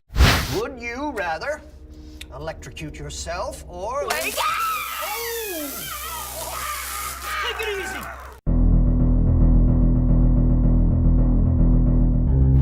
Hello and welcome to Matt's B-Movie Reviews, the show that looks at cult films that may have escaped your radar. On to this week's movie, and have I got a film for you? This is something I've been trying to watch for probably the last 3 years, and it just keeps slipping my mind. You know what it's like, you got a pile of DVDs, you got a pile of must-watch on the old Netflix. What comes first? Obviously not this film, but it should have done. So sit back, relax, and prepare yourself for 2012's Would You Rather? Here's the plot. Iris, a young woman, is looking after her terminally ill brother, struggling to pay the bills, rent and support his medical care, it just seems that there's nothing she can do. However, she has a meeting with a mysterious aristocrat who claims that his foundation can make all her troubles disappear. Too good to be true? You're damn right. All Iris has to do is go to a dinner party and play a little game, and the winner gets it all. Unfortunately, when something sounds too good to be true, it probably is. In horror movie logic, and Iris and her fellow dinner guests are going to find out how far they really go to survive. So if that plot doesn't have you rushing towards your Netflix account, I don't know what the hell's wrong with you. Personally, the big selling point for me was the casting of cult actor favourite Jeffrey Combs as the mysterious Shepherd Lambert. Yeah, that's in my t-shirt. His enigmatic performance really raises the bar of the movie from being just a subpar DVD effort or just simply torture porn. And if you don't believe me, check this clip out. Iris, what have you seen in the last 10 minutes that leads you to believe you don't have to perform in this round? Keep still. Seriously, I've not seen Jeffrey Combs this on form since his work in the Reanimator trilogy. I mean, this guy knows how to work dialogue to the max. As an aside, if you've never seen the Reanimator movies, go check them out now. I mean, I'm a massive fan. There's Bride the Reanimator poster behind me. They've got my personal seal of approval. That is nothing compared to what's really at stake tonight. I can assure you of that. But anyway, back to Would You Rather. It's been made on a very modest budget, but it looks absolutely fantastic. But that's down to the movie having a quite simple plot. Not that that's a bad thing, and most of the film itself is set in the Lambert estate house. This is during the dinner party, which is set over one night. But the movie never ever gets boring, and the tenseness just gets sent all the way up to 11. This is all due to what the dinner guests have to go through to make it through the night, because once they've agreed to come to the dinner party, there's pretty much no way to get out of this situation. Obviously, participation is no longer voluntary. I believe we just made that perfectly clear. Now, from the poster and what I've already told you, you would assume that this movie had gore to the wall, but it's nowhere near as bad as some of the Saw movies, and personally, I think that's a good thing. See, the beauty is, it doesn't need to be that gory because it's all about the psychological terror. I mean, as an example, in the first round of games, the dinner guests have got to choose between electrocuting themselves or one of the people at the side of them. Now, a few try and take the moral high ground, but it soon becomes apparent that the guy in charge isn't going to let you get away with that, and you will die if you take too many punishments. So what have you got to do? Dish out the pain. The thing with the movie is you really start to wonder what you'd do in that situation. I mean, a choice between stabbing yourself in the leg with a screwdriver or a defenseless old lady who's got paralysed legs and probably wouldn't feel it. Morally, no way, but in that situation with a gun to your head, what would you do? What would you do? Decisions, and this is what the guests have got to put up with for their entire night. That's if they want to make it through the night. I don't want to give too much away about this movie. I've already shown you quite a lot about it. You need to go check it out. One thing I will say that I did also like about the film was Bevins. Now, you've all met our butler, Bevins, and his staff. Bevins? Man Bevins, ladies and gentlemen. Did you know he was formerly an agent with MI5? Many years ago, an interrogator. Bevins. Who's Bevins, you ask? He's some sort of British butler. I say British, I know I'm English, but he's very British. Who's now in the employment of this psychotic guy and just loves to torture people. I mean, he's actually disappointed at one point when someone draws a card that says they don't have to have their teeth pulled out one by one. Ouch. It's a close call, Iris. All your teeth extracted. Sorry, Bevins, maybe next year. So overall, the movie is a pleasant surprise, more than you'd expect from this type of subgenre. It's a tense ordeal and a fight for survival, with sort of a home invasion twist added to it. I'm going to give it, I don't know, a solid 4 barrels of water out of a possible 5. What are the barrels for, you ask? Watch the film, I'm saying nothing. Wait!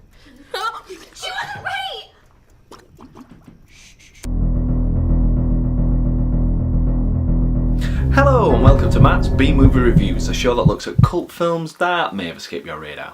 Valentine's Day special. That's right folks, it's Valentine's Day, or near enough for me to release this video anyway. I'm going to be spending the day with someone very dear to me.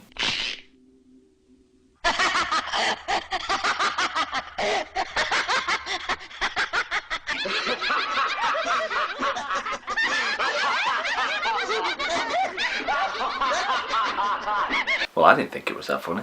So anyway, moving on, I'll be looking at 2 movies that really sum up the holiday for me. Well, maybe not actually, because that'll probably make me some sort of sociopath. So I'll be looking at 1981's My Bloody Valentine. Here's the plot.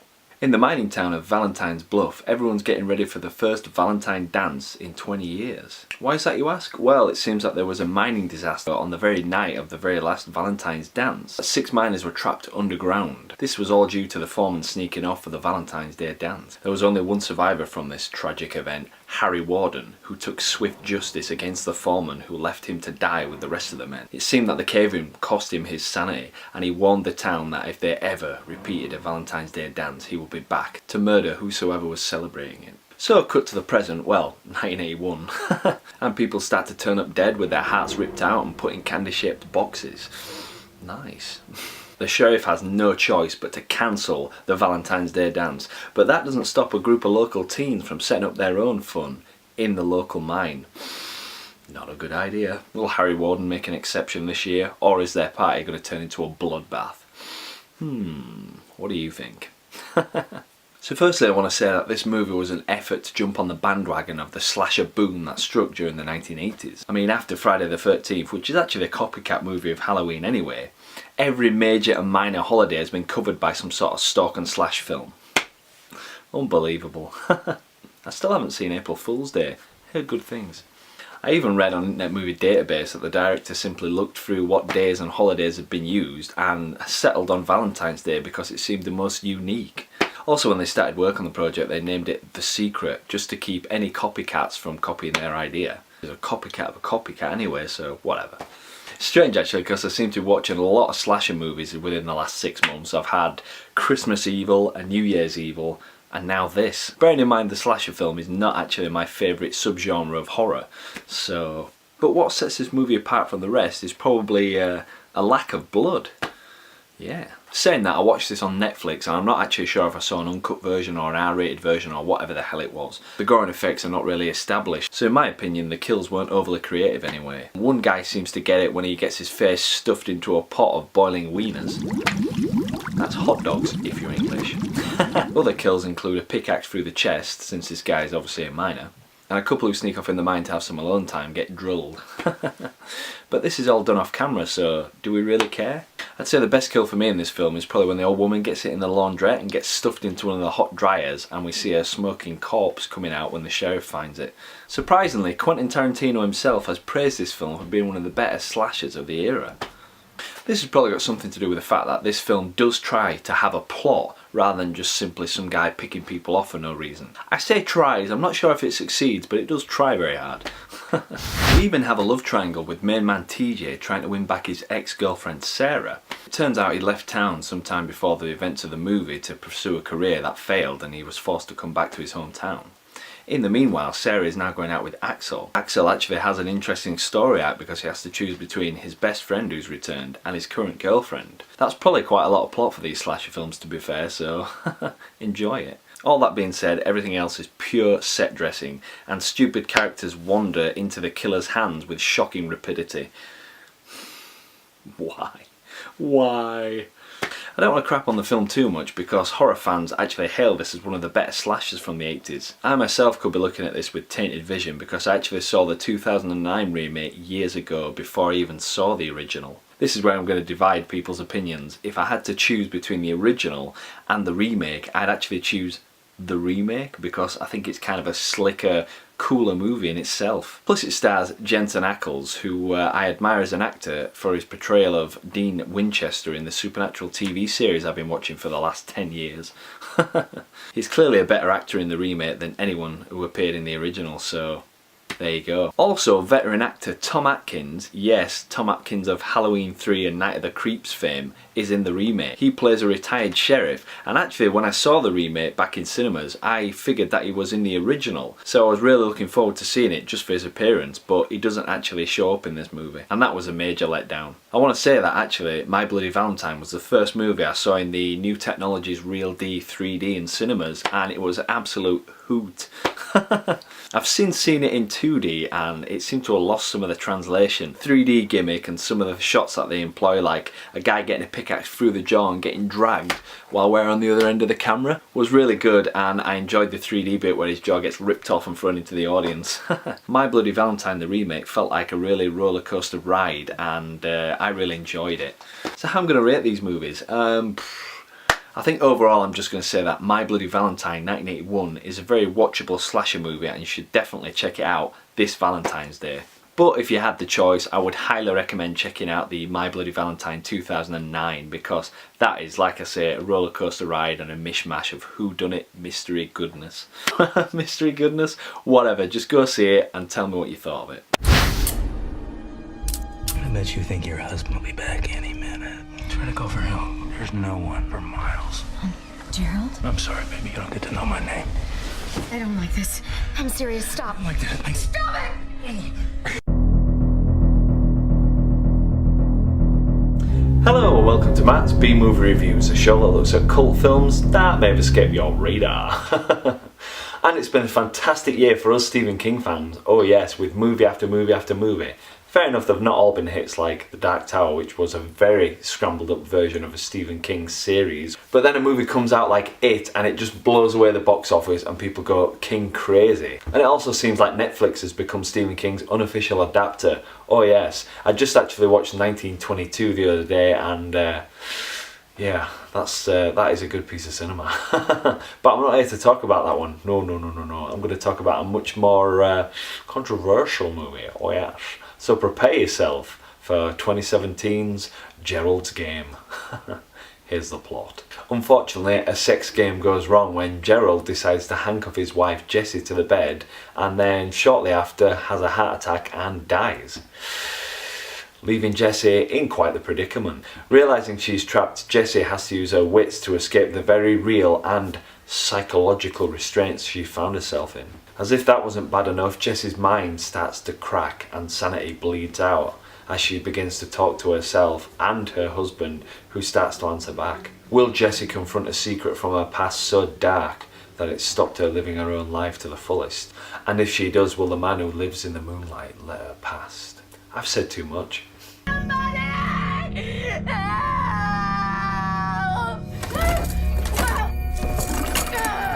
Wow. Honestly, this movie is gold. Oh yes. Seriously, if you've got a Netflix account and you've seen this being trailered about all over the place, I don't know why you're actually watching this instead of going to watch Gerald's Game out right this second. Seriously, priorities? Don't go. But for a movie set within one bedroom, it never gets boring and the tension never lets up for 1 second. Throw in a great performance from the sensational and very sexy Carla Gugino, whose portrayal of a woman on the brink of physical and mental breakdown is, dare I say, amazing to watch. So she brought this character to life, her struggles, her past, the predicament. Let's face it, in less experienced hands, it could have been a complete flop. But she really pulls it off, and she doesn't pull a punch, believe me. Not even going there. Not even going there. 5 hours you've wasted screaming for neighbors that are half a mile away, if they're even here yet. Also in his most villainous form today is Bruce Greenwood as Gerald. That Gerald turns up after death as Jessie's subconscious is not a big giveaway really, but it's a great plot point in this movie because Jessie has to confront her own subconscious to find the answers to get out of her own predicament. Oh, I want to tell you more. I want to just ruin the entire movie for you, but I'm not going to do that. Promise. Honestly, you'll be chewing your nails down to the quick watching this film. The movie is a very, very tense affair with quite a bit of gore in it, surprisingly. I even had to look away. I've seen this movie twice now, and the second time I just went, do you know what, I'm just going to glance away because I've seen it and it's pretty grim. That will not work.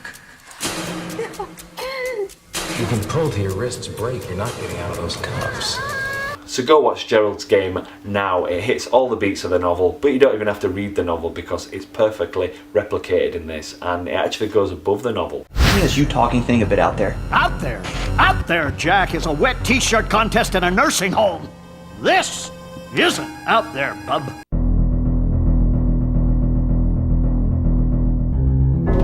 Hello, welcome back to Matt's B-Movie Review. Let's start that again. Hello, and welcome back to Matt's B-Movie Reviews, the show that looks at cult films that may have escaped your radar. Quite simply put. If you've been missing me, it's been a while since I uploaded a video, so why not follow me on my Instagram, Loftus Matt, and I upload little vids and stuff on there and just little clips of what I'm up to, so follow me on there. So prepare yourself for 2013's motivational growth. Here's the plot. When a 30-something shut-in tries to kill himself, I don't know why I'm laughing, he comes around on the bathroom floor to the voice of, let's just call it, a pile of talking mould. Yeah, I'm not making this up. It seems the mole wants to help this guy sort his life out. Oh, how nice. However, as events spiral wickedly out of control, it looks like the mold has ulterior motives for keeping this guy alive. And that's all I'm going to say about the plot, because that's all I found out when I read about it online. And if we're not on the same wavelength that you would watch this movie, then I don't even know why you're watching this. The movie is so bizarre sounding, and frankly I'm surprised I haven't heard about it sooner. It came out in 2013. I'm usually on the ball with these things, but clearly not in this respect. Now the main selling point for me, besides the fact that there's a talking mold telling this guy what to do, was the fact that it was voiced by none other than Jeffrey Combs, aka the Reanimator. He has such an iconic voice, and as soon as I saw the trailer, I was hooked. The mole's got plans for you, kid. And what's great is Jeffrey brings such a multifaceted performance to what sounds on paper such a ludicrous part. I mean, it's basically a Jim Henson type creation of mold that has a mouth and goes, "Hey there, buddy!" Fantastic. Only Combs could play this part so well, because he goes from playful to angry to absolutely vicious, and then back again. It's an amazing thing to watch, actually. It's the best part in the movie. I honestly cannot think of any other single actor who could have played the part believably, but there you go. That being said, overall the movie is a little bit of a mishmash. It's sort of like a one-man show. The guy, the 30-something guy who tries to kill himself, actually talks to the camera as I'm doing now and breaks the fourth wall. It sort of works in movies like Deadpool, but I kind of felt unbalanced with it in this movie. So you go from one sequence where the guy's talking to camera, explaining how his life's gone down the shitter or whatever, and also how his TV's died. That's called Kent. Yeah, his TV's called Kent. There you go. Also, the movie has a very strange soundtrack. It sounds like a 1980s Nintendo game gone wrong. The director's obviously gone for this aesthetic, and it's sort of almost set in a bygone era. I mean, the TV the guy's got is clearly an ancient thing. In fact, they actually called it a Commodore 64 in the movie, if I'm not mistaken. And we had a Commodore 64, that was a computer, it wasn't a TV. So I don't know if he's just thrown that in to reference computer games and that sort of thing. Also, to mix the movie up, the directors chose to put scenes in the film that sort of appear on the TV as the guy's watching it. It's gone into like a cartoon, or maybe they didn't have a budget to film certain scenes, so they just made like an animation with 80s soundtrack over the top, and it's very weird. And then it'll sort of go back to live action at a drop of a hat. Sounds interesting. It didn't really work. For me, it all sort of adds up to a director who doesn't really understand the core theme of his own movie. Yeah, which is a shame, because the trailer looks amazing. And for people who say Tarantino movies are a little bit out there, you're not going to like this film. I would not recommend spending 2 hours of your life on this. The director's gone for a strange way of using dialogue, which Tarantino normally does, but there's less restraint in this movie. The conversations don't really develop anything, and really they don't add anything to the characters who are spouting this dialogue, at least not enough to make it more meaningful, unfortunately. So yeah, not good. Broke a chimp's arm before? After breaking a chimp's arm, it's not so hard anymore breaking a man's. I've only seen this movie once, and I wouldn't actually rush to see it again, although I will watch it again at some point, possibly with friends, because the movie overall was pretty depressing. I'm not kidding, seriously. It really brings you down, actually, which is not good. I like to watch movies that are just a little bit crazy and they just make me laugh, and You know, it's an enjoyable experience, that's all I want from films, and this movie does not give off that at all, unfortunately. Like a lot of films, it would have made a great 12-minute short film, but padding it out to an hour and a half, or I think it's closer to 2 hours, unfortunately, they could have trimmed a lot of fat off this movie. Hasn't helped it. So all I can say is see it like me if you're interested in the concept itself. And if you do, please, please, please let me know what you thought about it in the comments below, because I'm still sort of racking my brain trying to figure out what the hell everything was all about. So I'm not really going to rate this movie in terms of, you know, 5 stars or 5 thumbs down or whatever, because I think I'm going to have to watch it again, but I'm not going to do so for a long time because, like I say, it's a bit of a killjoy. Oh, the mold knows, Jack. The mold knows. What's that smell?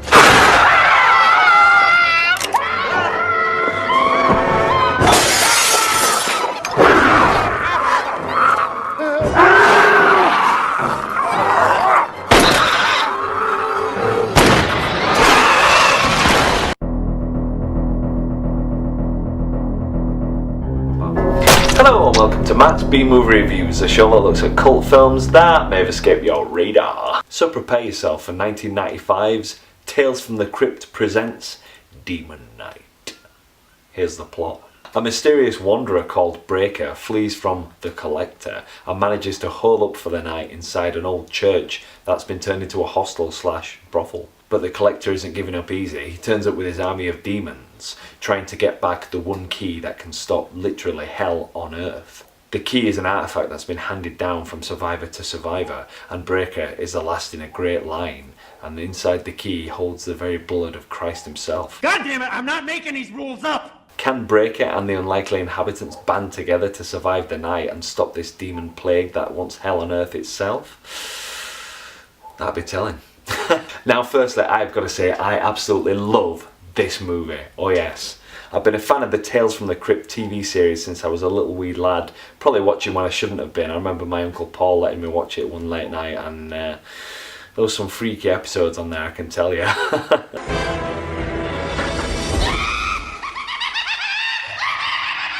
Tales from the Crypt.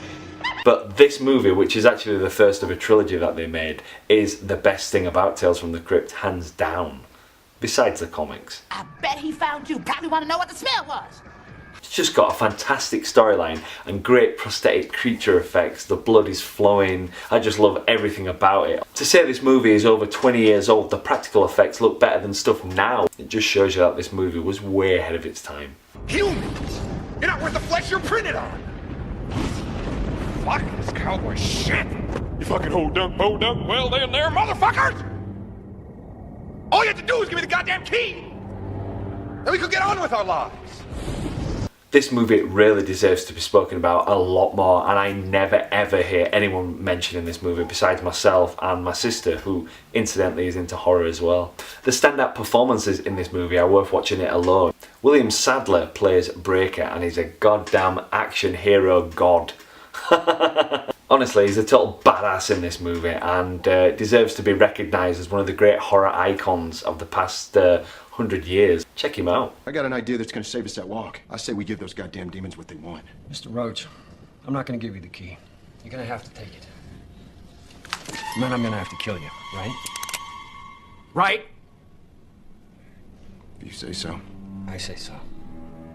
He is really one of those character actors that shows up in bigger movies. Like, I really loved his performance in The Shawshank Redemption. He's not the main guy, but yeah, he just brings it. He just brings it. And in Demon Night, he brought it big time. And if that wasn't good enough, possibly outshining Sadler actually is Billy Zane, who hams it up as the enigmatic collector in this movie. He's basically some sort of head demon that's been sent to track down the key and stop Breaker once and for all. I mean, honestly, he is an absolute scream to watch in this movie. I don't think I've seen him in any other movie where I've really enjoyed his performance. You know, he's sort of in Critters, he's in the background of Back to the Future, Titanic, whatever, he does the job. But in this, he's just really been given a lot to just play with, and he just goes full out. Check out this bit. The world needs more people like you, Mr. Roach. Thank you. You're welcome. Of course, you don't mind if we kill the others, do you? Hey, if it makes you feel good, do it. It makes you feel good, do it. Exactly. First things first, of course. The blood seal.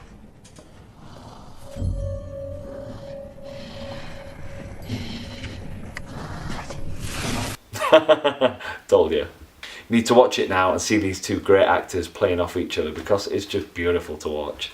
I love the fact that the movie manages to play the horror comedy genre up really well, which is not something that every director or every producer can do. I really cannot recommend this movie enough to you, so go check it out now. I wish I could say I found it on YouTube for free, but unfortunately it's only available to rent, so you probably have to pony up for the DVD or Blu-ray.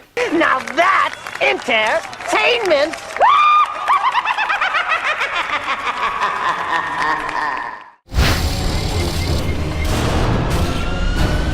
Stay out of my way.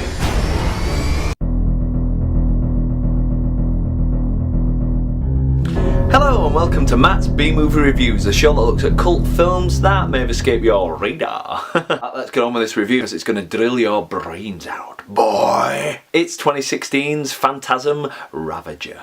Here's the plot, or as much as I could fathom anyway. Reggie, the hero slash ice cream man from the previous 4 movies, goes from dimension to dimension trying to find his best friend Mike. Unfortunately, the tall man will not let him find him easily, and he starts to mess with Reggie's mind, so he starts to trip his balls off. No pun intended. So basically, can Reggie find his friend in time and stop the tall man's diabolical plan to destroy our universe and all the other dimensions attached? Sounded quite good, that.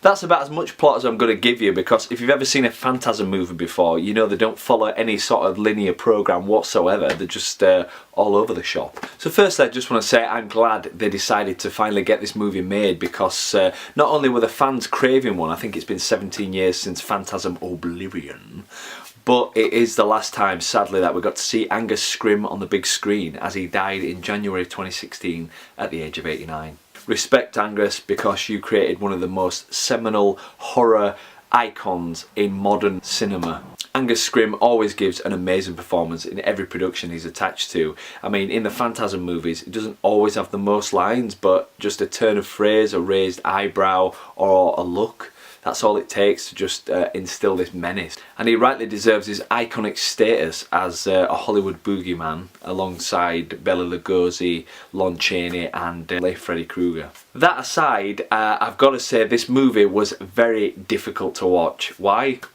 Because it is way, way out there. Ravager should have been the finale to an amazing series, the 5th instalment, having started in 1979. It was going to come full circle to 2016 with this big epic storyline.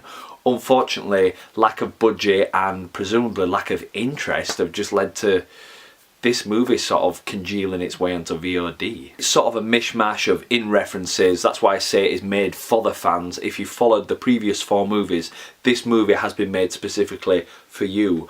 Unfortunately, it's just not very good. And I say that with a heavy heart. Like I say, it is Angus Scrimm's final performance, which is a shame that they didn't give him a really good send-off. Apparently the movie was filmed on and off again between a period of 3 to 5 years, and it is obvious from the start because nothing seems to gel together. They've sort of incorporated this dimension hopping, which we've seen in previous Phantasm movies, but that was just a device to connect these separate islands of story. It's like they weren't quite sure what sort of story they wanted the final installment to be, so they've used like 5 or 6 different storylines which are all threaded together, and none of them really work like that. They should have just stuck with 1 or 2. For instance, one of the storylines follows Reggie in a post-apocalyptic world where the tall man is all supreme. There's giant silver sphere balls, whatever the hell they are, floating around in the sky. The sky is red, and we're pretty much screwed. That could have been really epic in my opinion, but unfortunately the budget lets it down because it just looks like a cheap PS1 game. Yeah.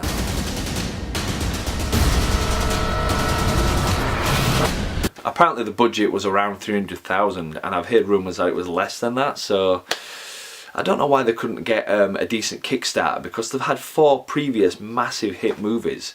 Even if they were cult status, they were still big films. And a fan base that goes over 4 decades has got to be worth its salt, come on. I'd have kicked in a few pounds. As well as that, Ravager seems to reek of amateurism, which is a shame because Don Coscarelli's series has been anything but amateur. It's been inventive, stylish, iconic, funny, scary, you name it, it's just been completely out there. This movie is just lost in translation, unfortunately. I can't tell what's real anymore. Strangely though, director Don Cascarelli, who made the previous 4 Phantasm movies, doesn't actually direct the 5th instalment. I feel like he's probably stepped back from the project because it wasn't quite what he expected. This alone should set off alarm bells for hardcore fans of this series. I mean, this is as bad as Sam Raimi letting go of the reins of the Evil Dead for other directors on the TV series. For shame, I don't know why they don't hold on to the property more often. So unfortunately, no Cascarelli, no go. Also, without giving away major spoilers, because even though I'm sort of panning this movie, you're still going to want to check it out if you're a Phantasm fan. If you're hoping for a resolution to a lot of the plot points that have been going on since the 3rd instalment, in fact the 4th one ended on a massive cliffhanger, you're going to be sadly disappointed. The film doesn't really wrap anything up. It raises a lot of questions. One thing that is ridiculously overused in this film are the spheres that kill people. I think we get them at the start of the film within a few minutes. Anytime a character goes anywhere, the tall man's balls, as I'll refer to them from now on, are just following characters round. Obviously that's meant to be like, ooh, they could be anywhere, and obviously they've got that drill thing and they're going to knife you in the head or whatever, but the CGI on them didn't look great, and I don't know why they didn't just try and use more prop ones like they did in the original films where someone just threw them down a corridor towards the camera, but whatever. Using it in this way totally destroys their menace. Good points. Cameos in references to the original films. There's a few actors and actresses, that sort of thing, who pop up that you'll go, oh, yeah. But they're sort of blink and you'll miss them, sort of thing. It's nice to know that they're there, but overall, when the movie's all over the place, it's hard to really sort of take a lot of joy from this film. God, this is a depressing review for 2017. It should be all like da da da da da da da da, but it's more like. Oh, it really is an amazing story. Epic, actually. So overall, Ravager is for the completist fans only. I'd probably recommend, if you haven't seen this movie, to avoid it. Maybe watch 1 to 4 instead. In fact, maybe even watch 1 and 2, because they're at its purest level, the Phantasm movies, as they should be. Even though Ravager is not the best, the Tall Man's legacy is still intact. Boy! Rest in peace, Angus. Rest in peace.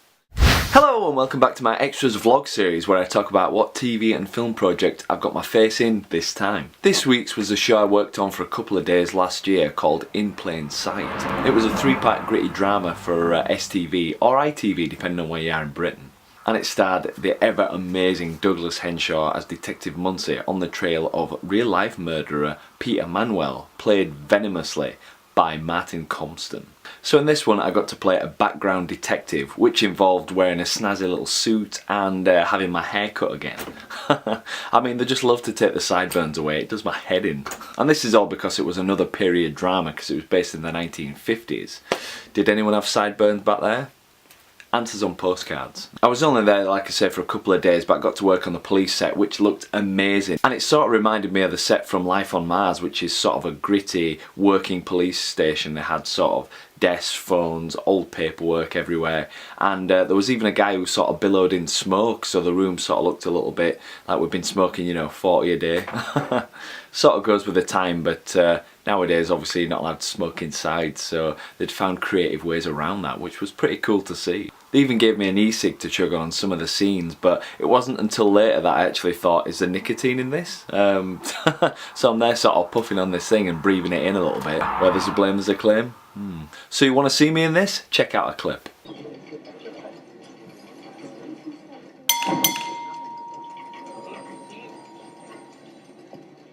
Did you spot me there? Have another look.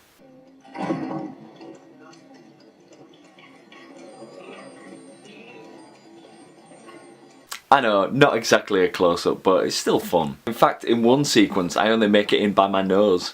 Have a look.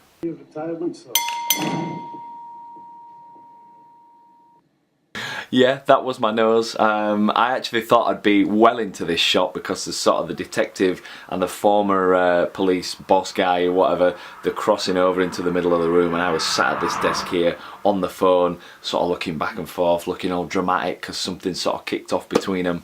When I saw the series, I was like, oh, they've panned away from my face. Clearly didn't want to get me in anymore in that shot for some reason, so I'm sure they have the reasons. I worked with a really decent set of people on this one, from Patsy Orr, Cameron Orr, Stephen Mackey, Will Leslie and a few others. We clicked really well and just had a good laugh on set. In fact, we had too much of a laugh, I'd say. Actually, I thought I was going to get into the most trouble I've ever been on a film set because of this sort of banter. There was a sequence, insert picture, where I had to cross from this desk over to my own desk, talk to Steve, the other extra, or fake speak because you're not actually allowed to speak, and remain on point, perched on the end of my desk. The cameras are pointed towards me, so my end point is just to stay perched on my desk and just look forward, interact, whatever. Everything was going fine, take after take. We're sort of joking around between sets. The jokes got a little bit sillier and sillier, and there was a really badly timed brothel joke which I could feel the giggles welling up within me. It's sort of like when you do an exam or something and someone said some stupid joke and it's just dead silence and you really need to laugh. It was that sort of tenseness. So I had that going on. They called action. I crossed over to speak to Steve and he literally turned around and said something like, "I fucking had enough of this," to which I just lost it and was shaking and desperately trying not to laugh out loud, because if you cost them time on a film set, you will know about it. Oh man. So there's me sort of grinning like an idiot. I just could not control it. So the only thing I could think to do at this point, because like I say, I'm perched on my desk looking forward, the cameras are looking at me, was to sort of turn sideways and pretend to put my cigarette out into an ashtray that was there, and just pray the take just, you know, was over. It was like the longest setup we did all day, and it just went on and on. But honestly, by the time they called cut, I just covered my face and just laughed out loud. I haven't lost control like that, like really belly laughed, in ages. And luckily, no one came up to me afterwards and said, what were you playing at? So they are watching your performance, but literally no one said anything to me. So I was like, thank God. That is one of the few times I've been thankful that I was slightly out of focus in the background. If you want to hear some more funny stuff that happened to me on set, why not check out my article on creators? I've left it in the description box below, and check it out, it's got some pretty cool behind the scenes photos as well. Plus a rather embarrassing story which I haven't recorded on video, but you'd have to read the article to find out. It involves me being a little bit starstruck. Oh, and just before you go, why not check out the Churchill movie trailer? I've left that in the description box below. Why? I'm not saying, but you'll find out a minute and 13 seconds into the trailer. So as usual, thanks for watching, and I hope to see you next time. Bye. Oh, and if you wondered where my glasses were, I've got contacts in today, so I can kind of see. Where's the camera?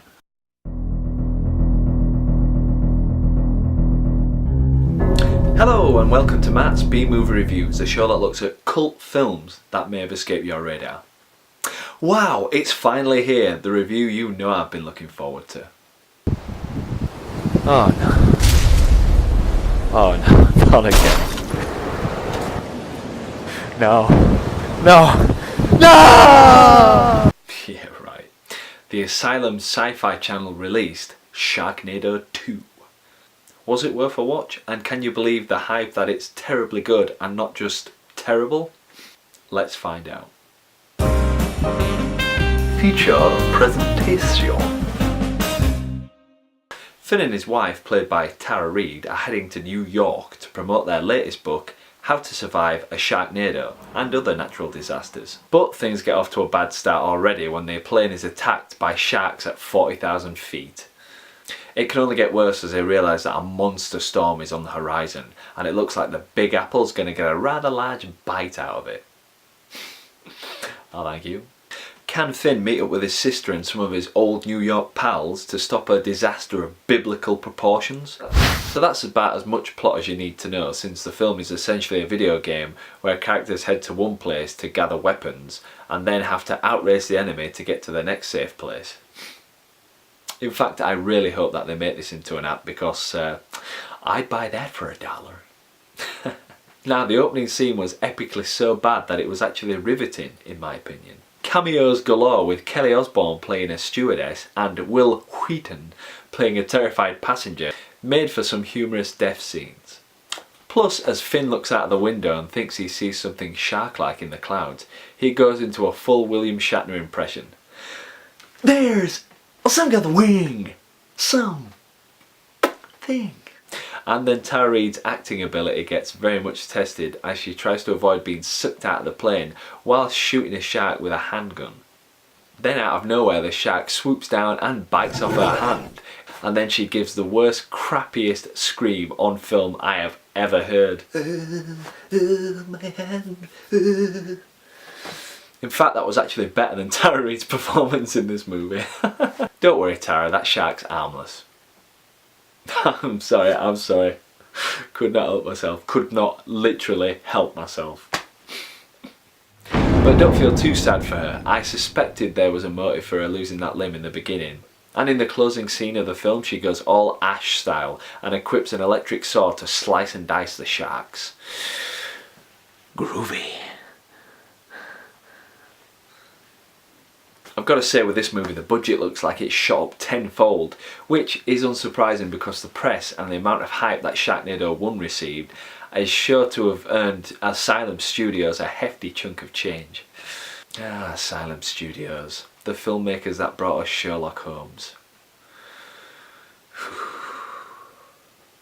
You know, I'd even go as far to say that the CGI has had a money shot in the arm, although it still looks like a 12-year-old digital animation project. You know, there's so many epic one-liners in this movie, it's beyond belief. Like Finn's own judgment of the movie. Even Sharknadoes are tougher in New York. Okay, yeah. Right down to the line spouted by the mayor where he says, "This is the Big Apple. When something bites us, we bite back." Oh yeah, baby.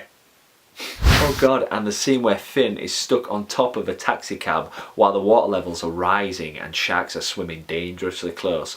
How the hell is he going to get out of this situation? Easy, he simply shouts, "Frogger," and like the 80s Atari game, he jumps on the back of passing sharks to make it to safety. Unbelievable. Now, I've got to admit, I enjoyed this movie a hell of a lot more than I enjoyed the first movie, which in my opinion is simply garbage. Sure, Sharknado 2's extremely flawed, but this movie actually feels like the B-movie ride we were promised in the first place.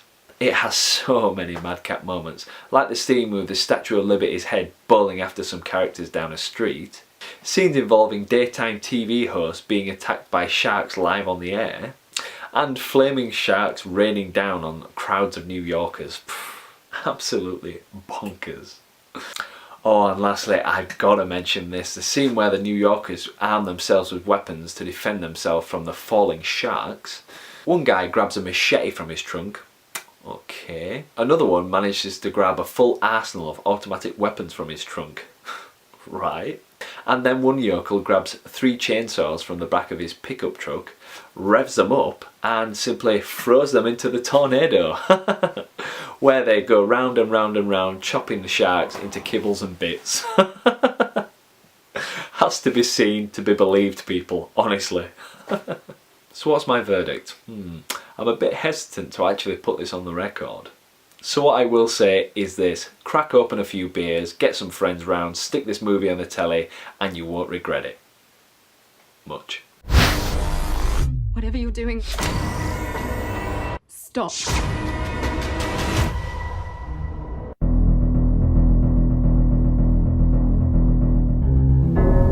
Hello and welcome to Matt's B-Movie Reviews, the show that looks at cult films that may have escaped your radar. And I've got to say, I am really eager to get on with this week's movie review because it is a movie that caused a massive meltdown on the old interweb. So prepare yourself for 2018's The Cloverfield Paradox. Here's the plot.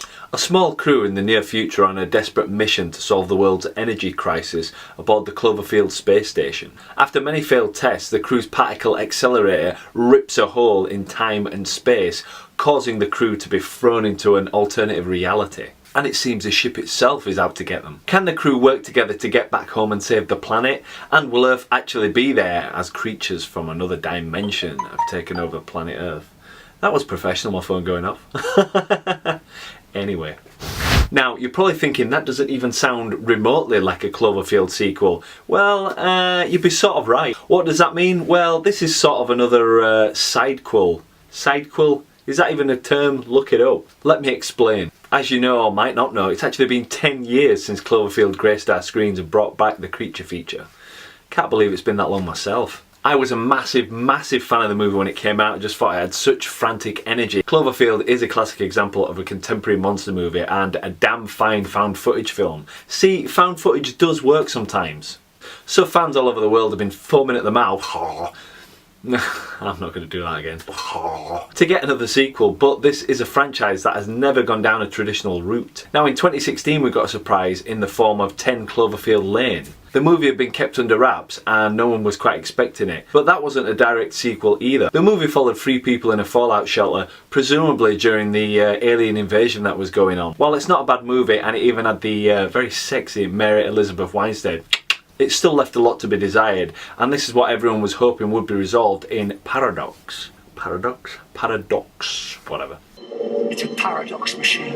You can imagine the excitement on every fan's face when the trailer got dropped at Super Bowl. Oh yes. Even more surprising was the movie was coming straight to your local cinema in your house, aka Netflix. If nothing else, J.J. Abrams and the producers have got some serious style and they know how to pimp out a movie and get the buzz going. Effectively, the Cloverfield movie series has just become a big long anthology, which is not a bad thing in principle. Ultimately though, I think the lack of consistency is going to kill the brand before we get our actual sequel to the original movie. Paradox on its own merits is a well shot and fairly well produced movie. It's quite tense in parts. Any movie like this which is set along a submarine sort of situation, you know it's going to be claustrophobic and tense as hell. The movie is sort of split between time spent on the space station and with lead girl Hamilton's husband Michael on Earth, who shows us a tiny bit of what the paradox has caused, but is it enough for hardcore Cloverfield fans? Not really. However, those scenes set on Earth are actually the weakest part of the movie, and they just feel like they've been cribbed together. And why is that, you ask? Because they have been cribbed together. Apparently the plot of Michael has been expanded just to basically tie in with everything else that's been happening in the other 2 movies. Such a shame. Do you want me to go? If you go, you and I survive.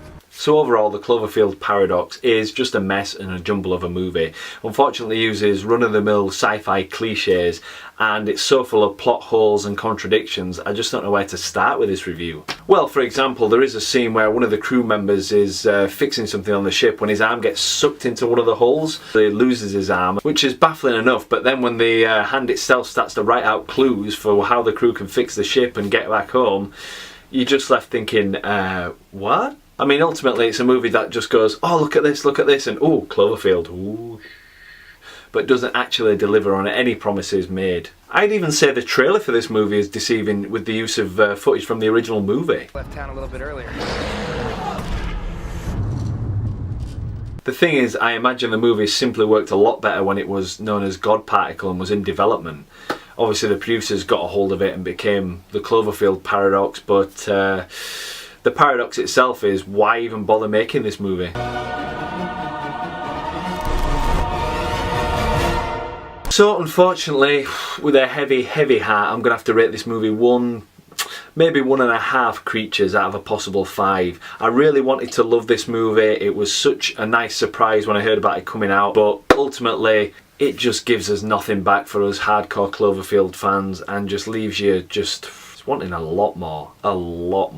All that being said, I don't think the creative team behind these movies are going to slow down anytime soon, with rumours of Cloverfield 4 Overlord already going to hit screens somewhere in the next year. It's going to have to be straight to phone next time, is it? Or straight to a wristwatch near you? I'd watch that movie. Boy racers outside, they do my head in. Hello and welcome to Matt's B-Movie Reviews, the show that looks at cult films that may have escaped your radar. Okay, so last time I asked you, the viewer, which movie you wanted me to look at this week.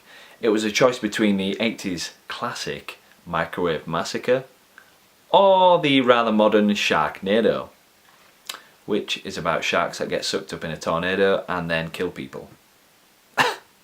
Anyways, the majority ruled in favour of Microwave Massacre. I mean, with a title like that, was there really any doubt? So unclog your ears and listen up, you primitive screwhead, because this is my review of Microwave Massacre. You got that?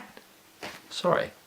Okay, so the story goes like this. Henpecked husband Donald, who's fed up with his wife May's ridiculously outlandish meals which she cooks up in their oversized microwave. So one night he comes home drunk and fed up and murders May, hilariously, with a salt shaker. And while he's in the act of doing that, he actually grinds a little bit of salt out on his hand and throws it over his shoulder. It needs to be seen to be believed, people. So cut to the next morning and Donald doesn't have a clue what he did the previous night. He decides to look for some breakfast in the microwave, as you do, exclaiming, wonder what's in the microwave. Huh, May's in the microwave. May's in the microwave. Classic. So then he decides to cook and cut up her body to the cries of, too many bones, too many bones, and then sticks her tinfoil body parts in the fridge. Gotta make room for May. So one night while getting a midnight snack, he accidentally starts eating May's hand, to which he simply stays, huh, I underestimated May's tastes, and goes for a second piece. So shortly after he realises he has a taste for human flesh and starts to pick up women only to take them back to his house, kill, then cook them for himself and his idiot co-workers who simply state, wow, I've never tasted anything like it. There's plenty to like about this movie, whether it be Donald talking directly to the camera, which I'm doing now throughout the film, the microphone dangling in and out of the shot whenever the guy's arm got tired, or the strange 70s porno soundtrack, which is just ridiculous. All in all, this is a movie in true Ed Wood style, which has bad acting, a bad script, bad filming, bad everything really, but somehow creates something else in the process which is strangely watchable and hilarious. I give this a craptastic 5 out of 5 just because I gotta make room for May.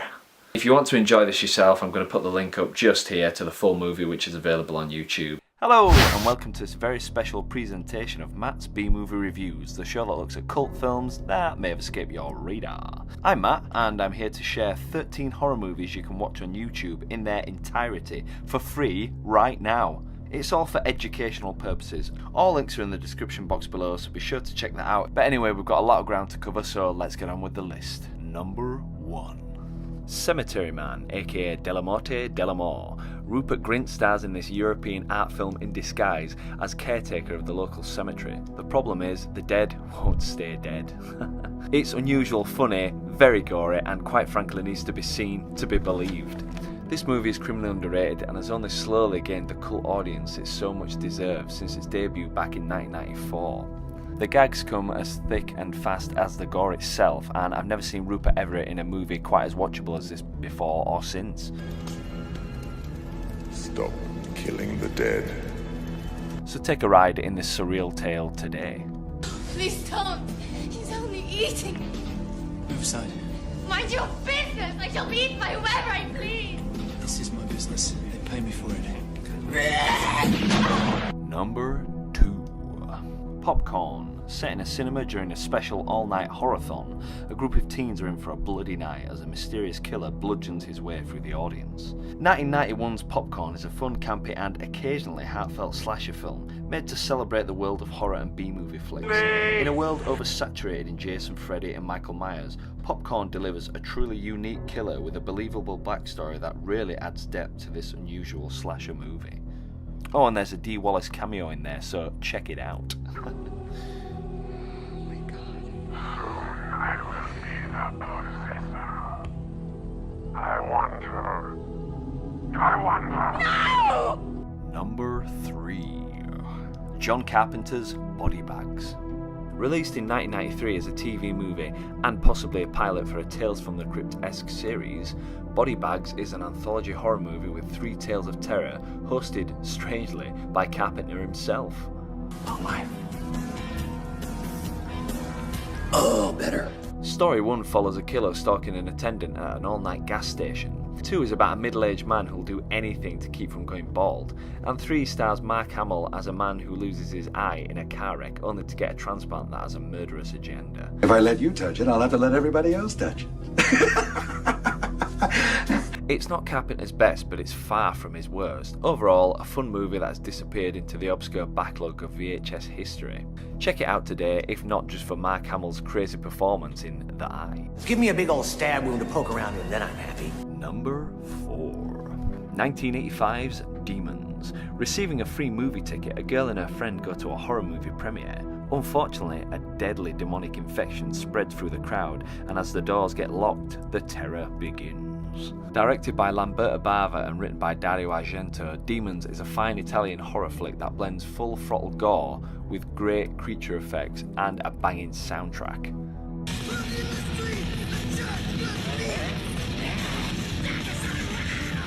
Funny, scary, and basically a horror masterpiece in my opinion. See this original before the much talked about remake gets out of development hell. Oh, and as much as I love this film, the audio dubbing is pretty hilarious. Quiet! Quiet! Be quiet! Quiet! Listen to me! Number 5. House. Roger Cobb moves into his late aunt's spooky house to work on his latest novel. However, this house has many secrets and, quite possibly, a doorway to another world. Released in 1986, House is a horror comedy in a similar vein to Evil Dead 2. Come on! Just stop moving, for Christ's sake! As frequently as the monsters appear, so does the over-the-top laughs. Overall, House is a fun popcorn horror flick that's worth catching. Just remember this one thing. This house knows everything about you. Leave while you can. Number 6. Witchboard. A woman makes friends with a seemingly friendly spirit using a Ouija board. Unfortunately, as people close to her begin to die, it seems as an evil force intent on nothing but destruction. Another 86 movie here, possibly the first Ouija-based horror flick that I'm aware of, although I've got to admit it's a somewhat by-the-numbers low-budget horror effort. Occasionally scary, it's worth seeing as an 80s oddity alone. To be fair though, it's actually better than the god-awful 2014 Ouija movie.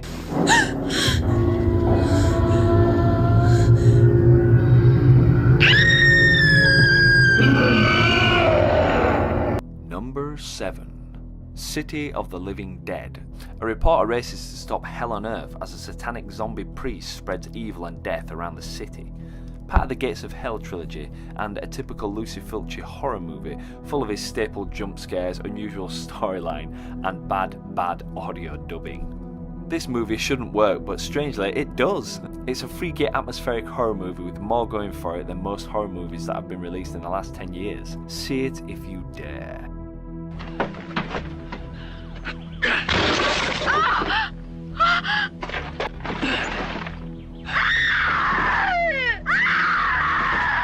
Number 8. Creepshow 2. A comic book anthology sequel which consists of 3 terror tales based on stories by Stephen King. So we get an old Indian statue coming to life to exact revenge, a blob-like monster that traps a group of teens on a raft in the middle of a lake, and the tale of a deceased hitchhiker who really wants a lift. It's not quite on par with the first movie, but it's still bloody good fun, and in my opinion, it's great to watch at any time of the year. If you're a fan of Tales from the Crypt, you'll love this movie. Oh, and it even manages to feature a cameo by Stephen King himself as an unsympathetic truck driver. Hey, what's happening? What do you think's happening? The guy got creamed, that's what happened. It happens all the time. Number 9. Night of the Demons.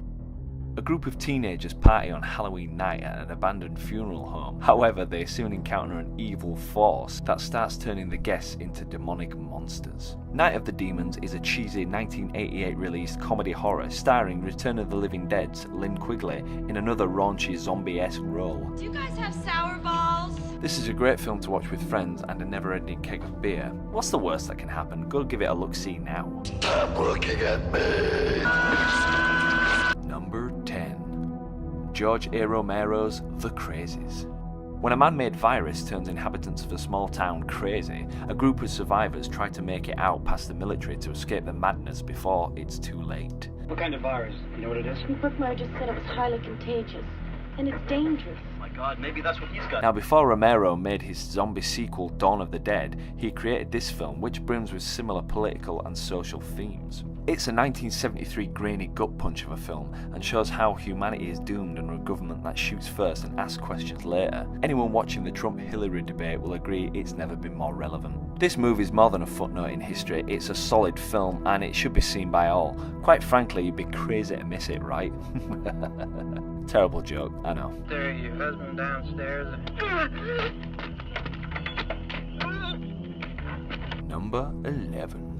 Brain dead, aka dead alive. When Lionel's mother is bitten by a rat monkey, she contracts the zombie virus and soon starts spreading it to the inhabitants of a small New Zealand town. Poor Lionel's gonna have to take care of his mother once and for all to save himself and the woman he loves from the undead hordes. Directed by Peter Jackson before he got lost in making those generic fantasy epics, you know, Lord of the Rings, The Hobbit, etc. What do you think I am? A goddamn doctor? His comic and horrific timing is well on display as we're treated to laugh out loud screams and gory close-up zombie kills.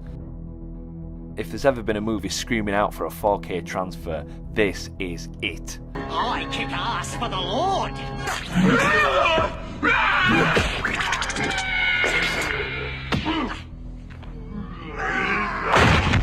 The movie also features the most blood used on screen, 500 gallons to be exact, in an extended zombie kill sequence involving Lionel and a lawnmower. Here's hoping Jackson finds his way back to these types of movies after making the final Tolkien novel that's in development. Party's over. Number 12. Campfire Tales. A homeless man tells a group of kids some creepy stories around a fire involving the dangers of smoking dope, the real meaning of Christmas, and about some bloodthirsty pirates. Starring the late great and original Leatherface himself, Gunnar Hansen, this is a very cheap anthology movie that feels put together in a that'll do sort of way. So why did I bother including it in this list? Because it's a deleted title that manic fans of the anthology genre format will no doubt want to check out. See it if you've got some time on a lazy afternoon, and be ready with the fast forward button if you start to get a little bit sleepy. This has all natural ingredients, so just shut up and smoke. Number 13. The Living Dead at the Manchester Morgue. As some new chemical pesticides are used on crops in the countryside, the dead begin to come back and attack the living. But can a couple work out the answers to sending them back to the grave for good before the world is overrun with walking corpses? Who knows? The Living Dead at the Manchester Morgue is a sort of in-colour Italian version to Romero's Night of the Living Dead. However, it has genuine heart and atmosphere, making it a definitive classic in its own right. If you're a true fan of Italian horror cinema, then this movie, along with a few that I've mentioned on this list, are a complete must-see. It's basically a very atmospheric horror movie and a good portrait of what was going on at the time. Check it out today. What the hell are you raving about, man?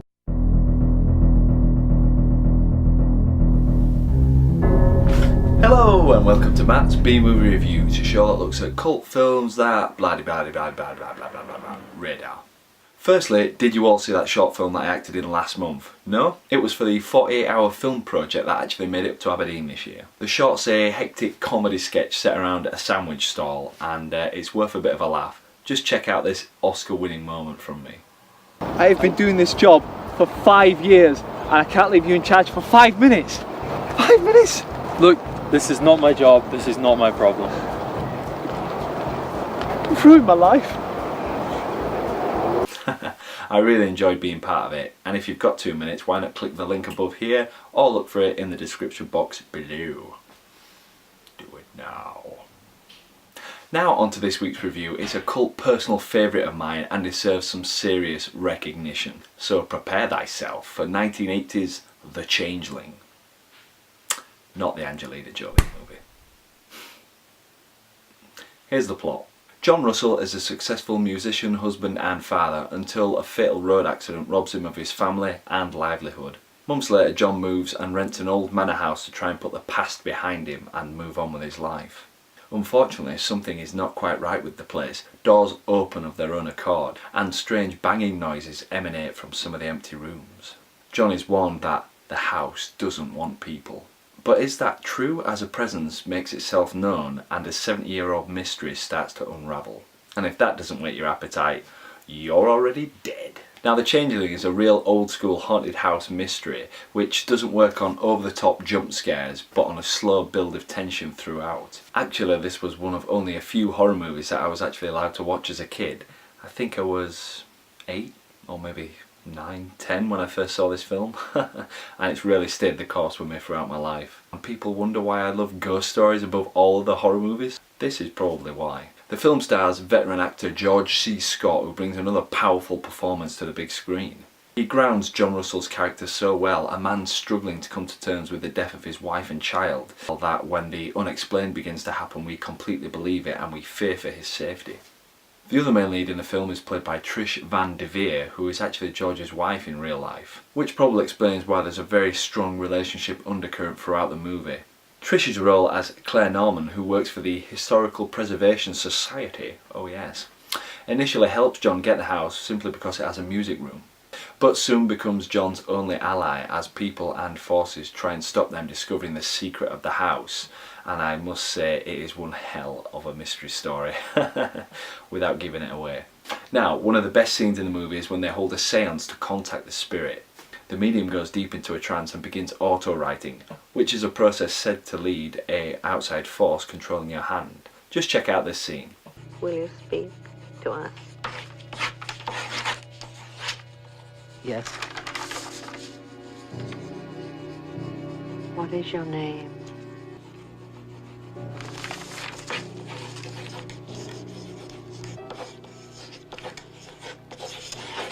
Joseph.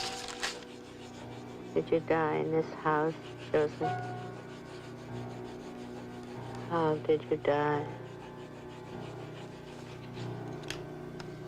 Is there someone here you wish to communicate with?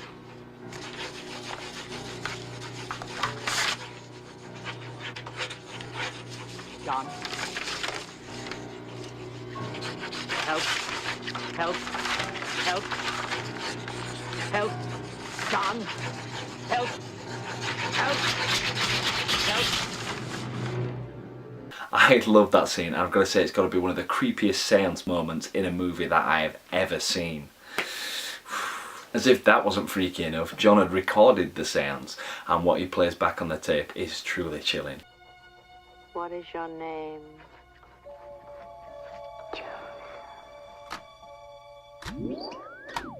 What is your name?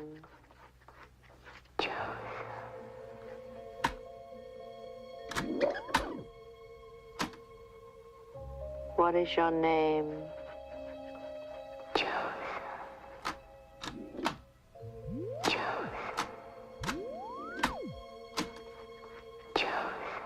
What is your name?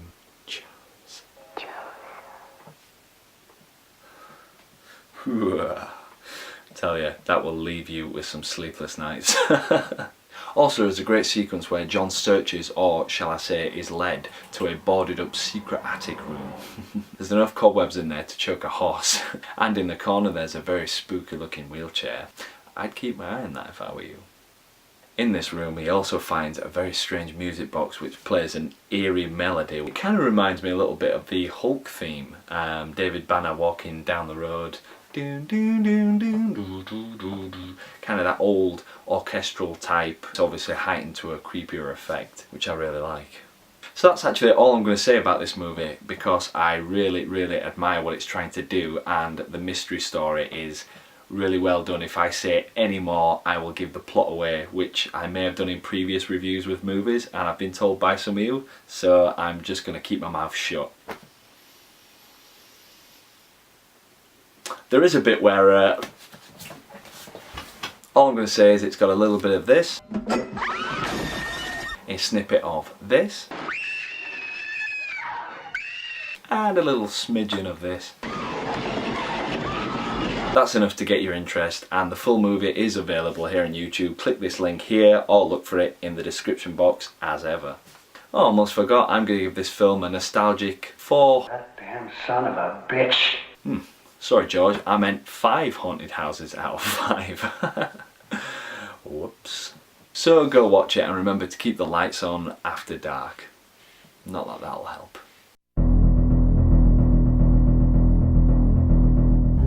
Hello and welcome to Matt's B-Movie Reviews, a show that looks at cult films that may have escaped your radar. Finally, right? Feels like forever since I said that. This week I've actually got a friend of mine to help with this review. He's actually starred in some of my old short films from my school and college days. So please give a warm welcome to Richard Bayliss, aka Bale. Say hi to him,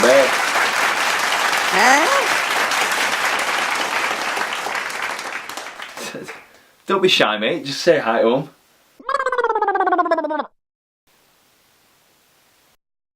What are you doing? Let's just get on with it, shall we? feature presentation. So last time around I gave you the choice of which vampire movie I was going to look at this time round. I got some pretty decent title choices like Vampageddon for instance, which to be honest I should have actually looked at instead of, but anywho, I checked out the DVD that I'd been given many years ago. It's none other than 1986's Vamp. Here's the plot.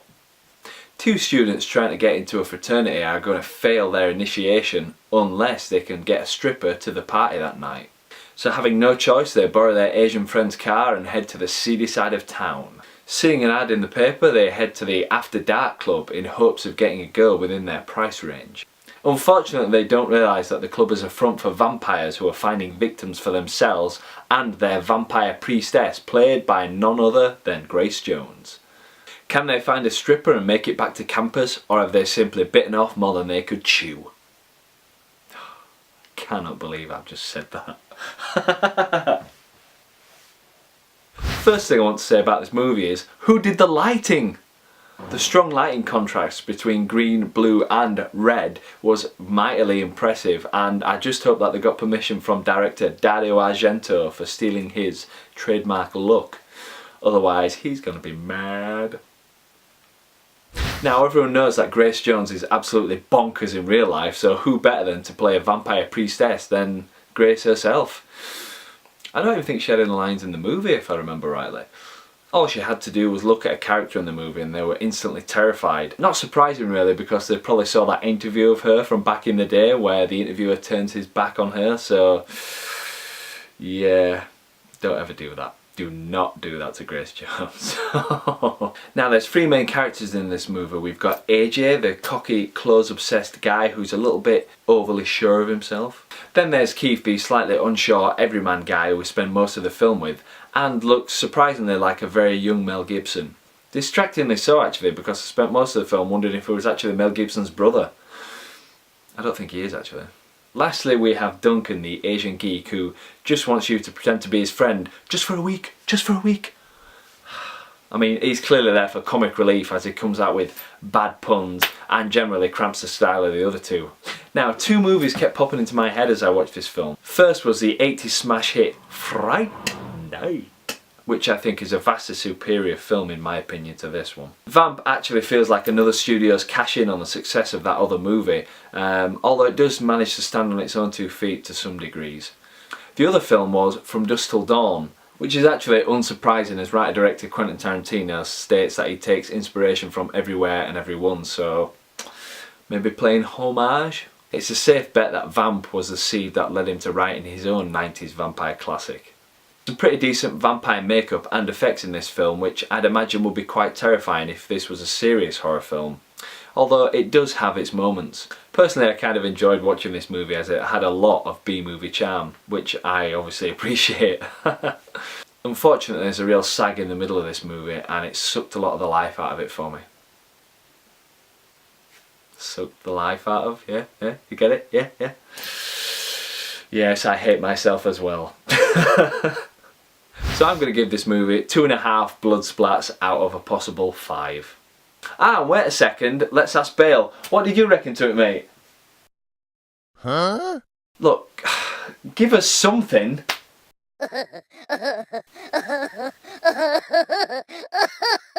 You're rubbish. Can't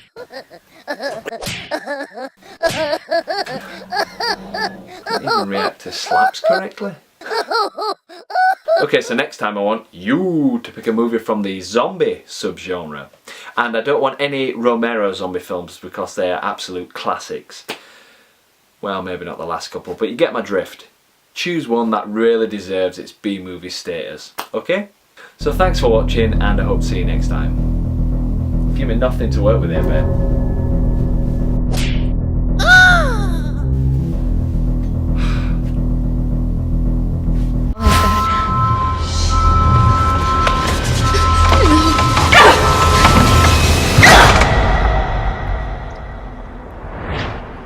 Where are we? What's happening?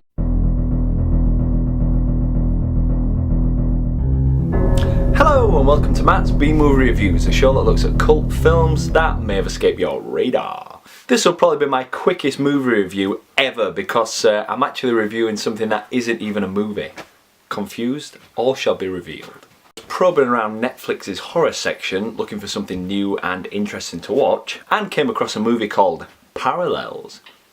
The plot sort of intrigued me, and here it is. A brother and sister get a mysterious phone call from their absent father to meet them at a high-rise building in the city. Once inside, however, things go a bit pear-shaped as they're transported to another version of Earth where the nuke's been dropped in World War III. Then they meet a mysterious woman who tells them she's a frequent traveller with the building as it goes to various versions of Earth.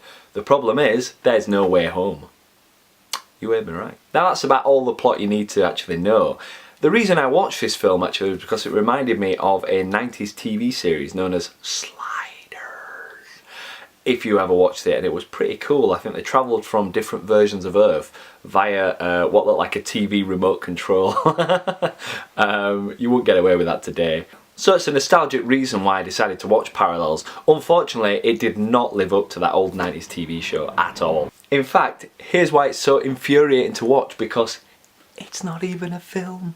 Apparently in a tradition that has become the norm, especially in America, Parallels was made as a pilot for a TV series that never was. I mean, I did have an inkling to this because as the movie starts, the title Parallels comes on and it didn't look particularly impressive, it looked rather cheap. Which, yeah, I don't mind low budget films, but there was just something about it. The title sequence had the building on different versions of Earth. One of it was underwater, I believe.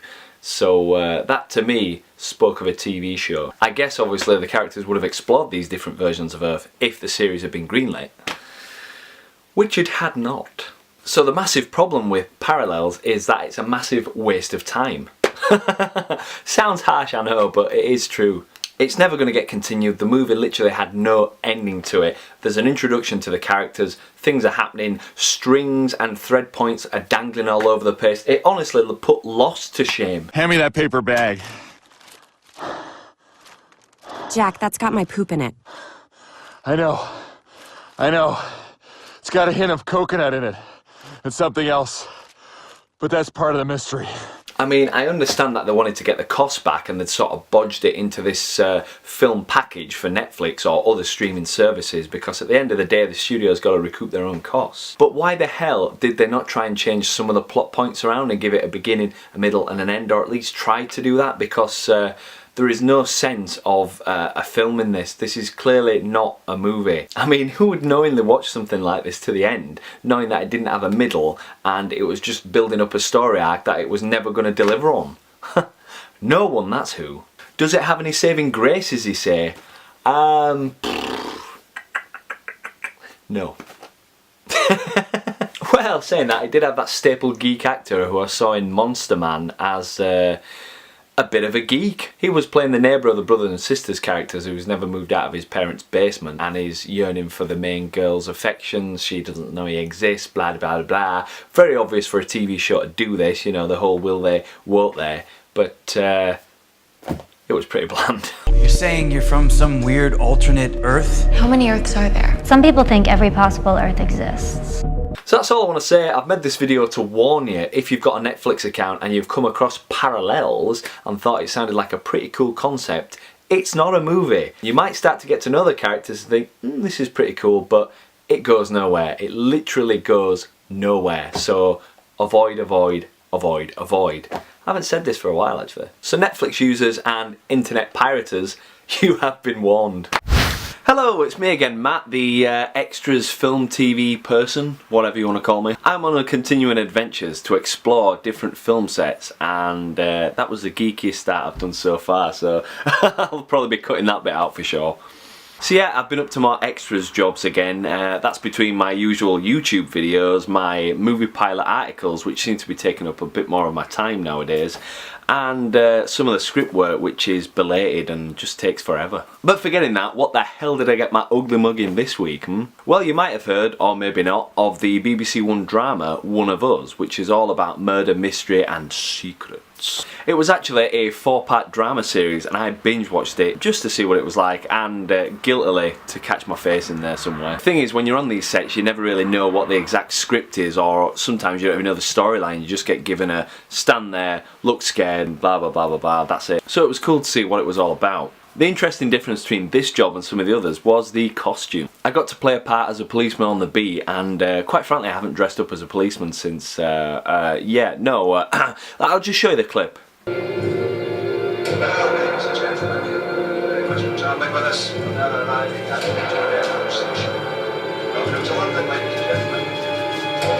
Next year, London journey to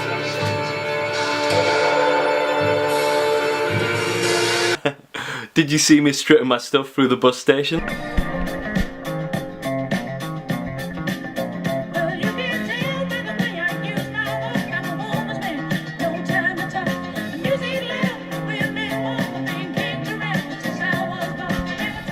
Yeah, I know. The first time I watched it I was like, what face am I pulling? It's not like... Actually no, it's nothing like that. What am I doing? It's more of a serious sort of stern look, like... I think I was trying to look serious and commanding as we're supposed to be stopping a drug dealer who's trying to do a runner. Funnily enough, I did get told by one of the extras wranglers that I looked too happy. That was literally all he said. He went, "You are too happy." I'm a trained actor, you know. Well, not trained. The funniest thing about this actually is that we filmed in a real live bus station in Edinburgh. We had a little section cordoned off, but the rest of it was just the public coming past. So there's us all stood about in police uniform, and what's naturally going to happen is the public are going to go, "Excuse me, can you help me? Excuse me, can you tell me where this is?" No idea. I mean, you try telling someone that you're not a policeman when you're there, stood in full uniform, you've got a bat on, you've got fake CS spray on your hip. No one's going to believe you. I can only think that the people who met us that day are probably writing bad comments about the local PD. Sorry. You would have thought the film lights and film crew scattered about would have given it away, but hey ho. In fact, in the sequence where we all usher out of the doorway as the bus is coming in, we'd been told off prior to that because we weren't quick enough going through the doors, and obviously a slight delay with the door opening, all that sort of thing. But for some reason we had a really narrow sort of space between some seats and a pillar that was there. We all had to squeeze through this little gap, and there was 5 or 6 of us or whatever. Literally, as they're rolling and there's a guy stood just off camera ready to prompt us to go through, some dodgy looking sort of drunk guy appears and stands right in front of everyone and just goes, "Here lads, you need to help me, you need to help me." The PA is shouting, "They're not police, go, go, go." The front policeman just ushers him out of the way, and we just go on with it. This is probably one of the times where I was laughing, so I couldn't help myself. Again, this is probably giving the police a bad name, but we had a schedule to keep. Damn it. Maybe the costume department just did too good a job on this one. As well as shooting this scene, we did shoot as well in Edinburgh Airport for a sequence that happens in the last part of the series, and I got a costume change into a nighttime police officer's uniform. I remember being slightly gutted at this actually, because everyone else was allowed to be in their normal clothes and just be people walking about in the airport, and I'd already gotten changed out of the police uniform. I didn't realise I was going to get into another uniform until someone came and sort of tapped me on the shoulder and went, "Oh, you were a policeman? Yeah, can you just report to the costume department?" I was like, oh. But I did it, and I thought, well, at least I'll be in there somewhere. When I watched this sequence, the background was all lovely, blurry, out of focus. Here's one thing I learned only after we'd shot. In the airport sequence, there was an actor called Steve Evitts there on the day. I never even saw him because we were sort of at one end of the airport and we weren't really supposed to be looking towards the cameras. He plays a grizzled detective in this series. When I started in this job, I had so much fire in me, you know? But I'm more interested in his role in the BBC 3, now cancelled series, In the Flesh. In that he plays sort of a baddie military figure. I can't really say much more about it if you haven't seen it. All I will say is that it's a travesty that BBC 3 cancelled it. Get off! I'm sorry. You're sorry. You embarrassed me, Rick. Siding with that rotter. That insubordination. It'll spread like piss downhill. Oh, he's loving this. You saw him swanning round the Legion with his rotting girlfriend. Dad. The Walker lad was smiling ear to rotten ear. You've got to go. And you've got to do it. It really was a very unusual and gritty take on the zombie genre. It would have been awesome being in the background with this actor, or even getting a selfie or something, but that's one thing you're really not allowed to do on set. So that's about it, short and sweet I suppose. Not really much I can do with such a short clip, I know. I will be back again with another few segments like this. I know I've got a couple of cameos in season 2 of Outlander, which is on Stars now, and I've started to watch it, although I'm only like 3 episodes in. I could just skip through idly, but I kind of want to watch it. If I'm going to watch something, I want to watch it through. So as usual, thanks for watching, and I hope to see you next time. Bye. River City, insert clip. I say again. So did you buy any cocktails? So I was back on River City this month, and I assumed I'd be in it even more than I was last time because we had a hell of a long shoot day.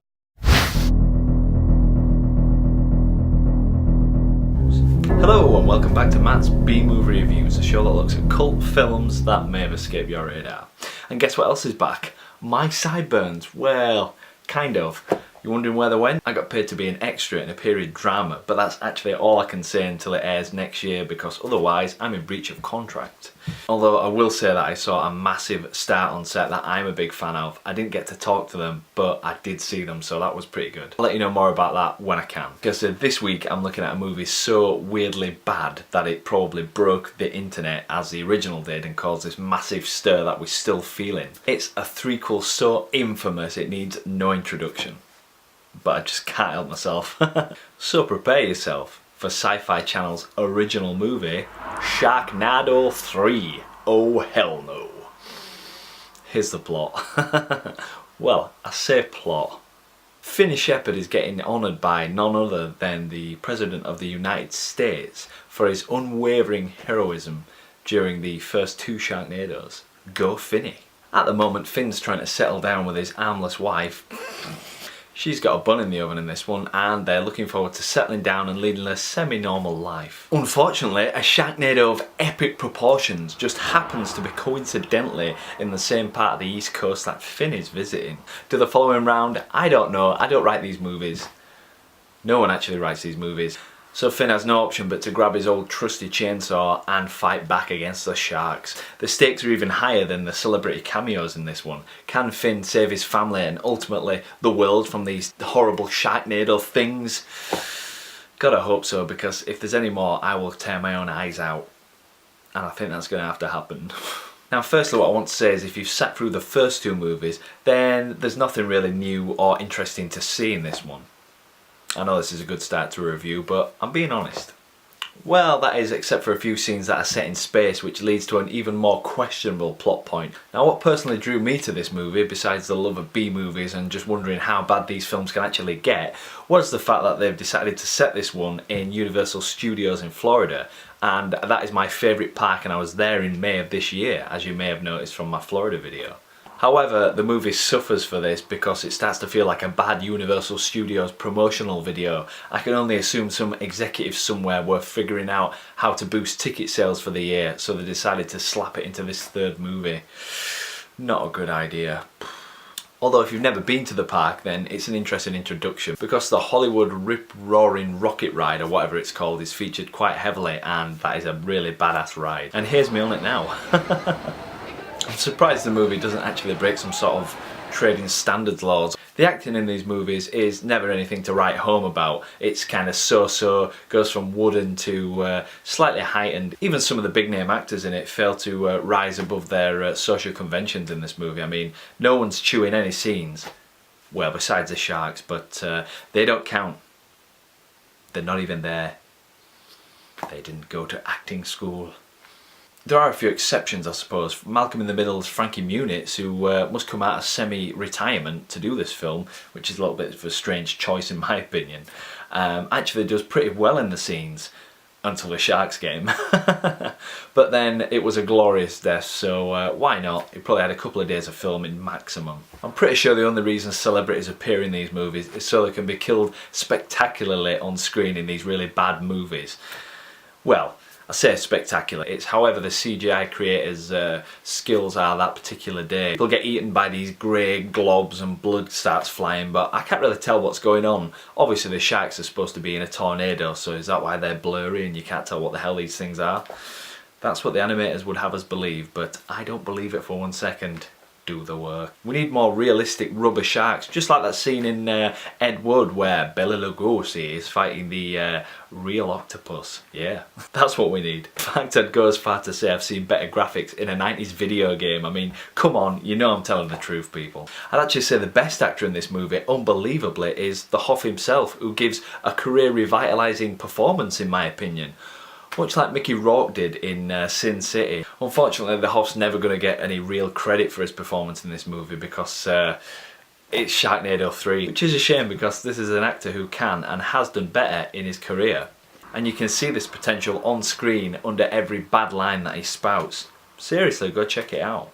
Did anyone actually see when the Hoff played Nick Fury, Agent of S.H.I.E.L.D., way before in some sort of TV movie in the 90s?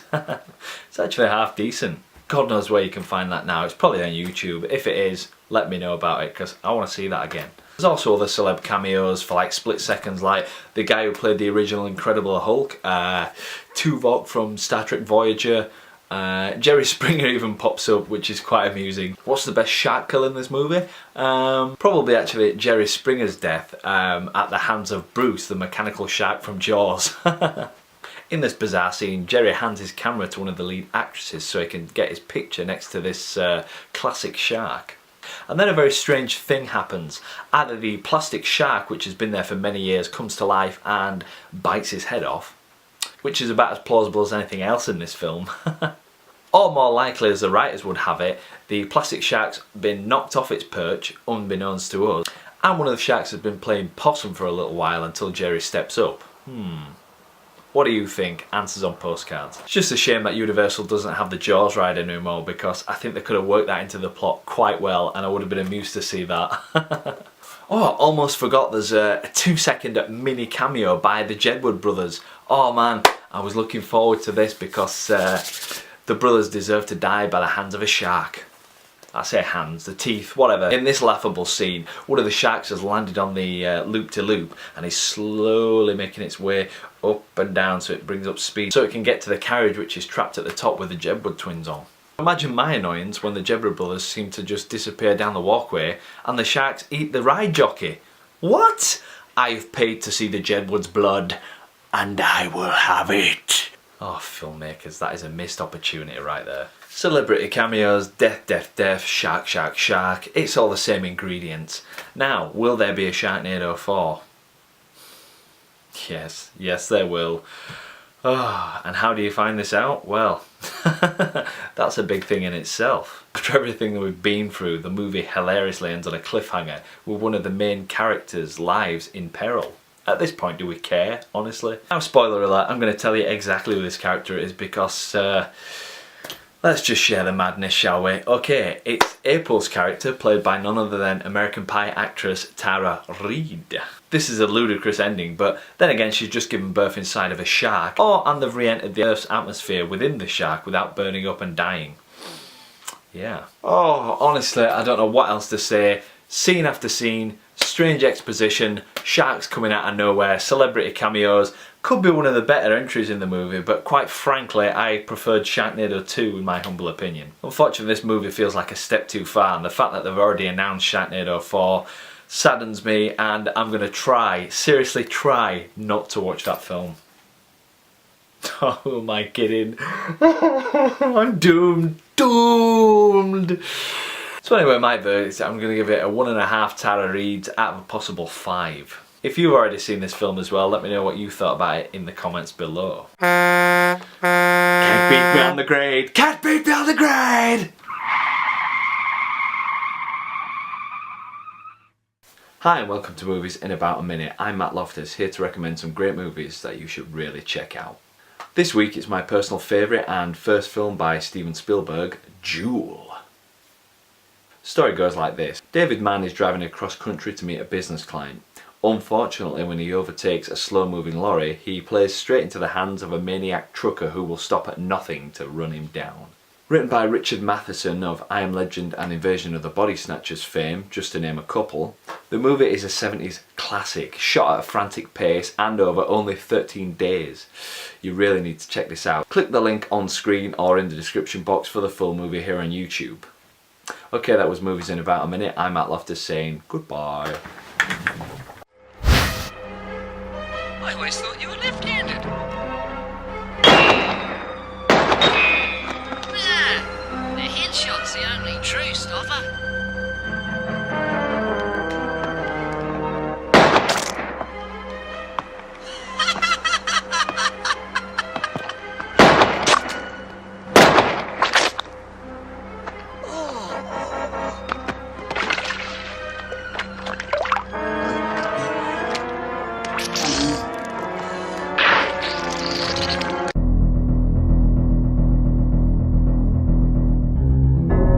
Hello and welcome to Matt's B-Movie Reviews, a show that looks at cult films that may have escaped your radar. Some big news recently. I've just been invited to the YouTube Creators event that's going to be held in Edinburgh on the 27th of February. So, wow, I can't believe it actually. I'm going. Feels like a bit of an achievement. I know there's a lot of channels with more subscribers than me. I don't know if they're uploading more than me. I don't know. Forgetting all that, it'll just be interesting to go meet some other YouTubers and just see what it's all about. So I'll probably do a video about that in the future, so keep your eyes peeled. So anyway, enough about that. Let's get on with this movie review. So prepare yourself for 1987's Bad Taste.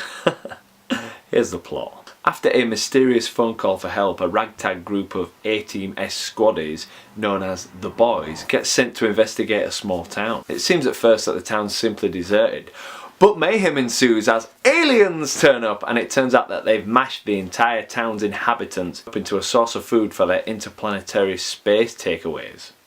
Can the Boys stop this alien threat from beyond the stars and stop mankind from becoming the new space-age treat across the galaxy? That'd be telling. Now if that plot hasn't got you grinning like a baboon, or let's say a very young Peter Jackson playing a geeky scientist with brain damage, then I don't know what the hell's wrong with you. I'll calm myself.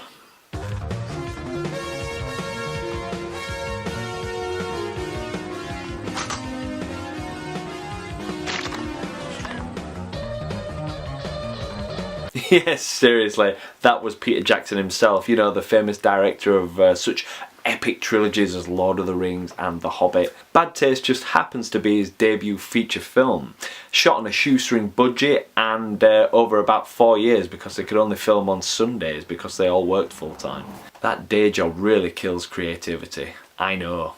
Now what I love about this movie, and have always loved about it, is the DIY guerrilla feel to it, and if nothing else it shows a bunch of hungry filmmakers playing their trade any way they can to get a movie made. Jackson's direction and use of camera and wild comedy in this movie is a bit of a nod to my favourite director, Sam Raimi, who is actively acknowledged as probably borrowing some of his style from Sam Raimi's own low budget effort.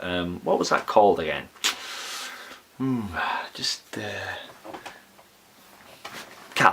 Cannot think. Both films have that handheld, crazy angled feel to them, which I just absolutely love. Give me those type of camera pans any day compared to just a locked off camera that's slowly panning in on an object and slowly panning back and slowly panning in again. Did that work for you? Now the film's a true tongue-in-cheek or tongue-through-cheek black comedy which is not afraid to throw heaps and heaps of gore to get a reaction from the audience. This is a style that Peter Jackson honed, and he used it to great effect in Braindead, aka Dead Alive, which is also a pretty damn cool and hilarious zombie movie. Now, as a classic example of gross out comedy, one of the boys sneaks into the alien's hideout, which I think is an alien ship that's disguised as a house, and is forced to drink a bowl of green slimy vomit which a guy's just yacked up. And what's worse, he appears to like it. So yeah, without further ado, check that out. Within a year, the giant mincer will descend from the sky, the sun reflecting from its silver lids, and no army on Earth will be able to stop the noddy burger machine.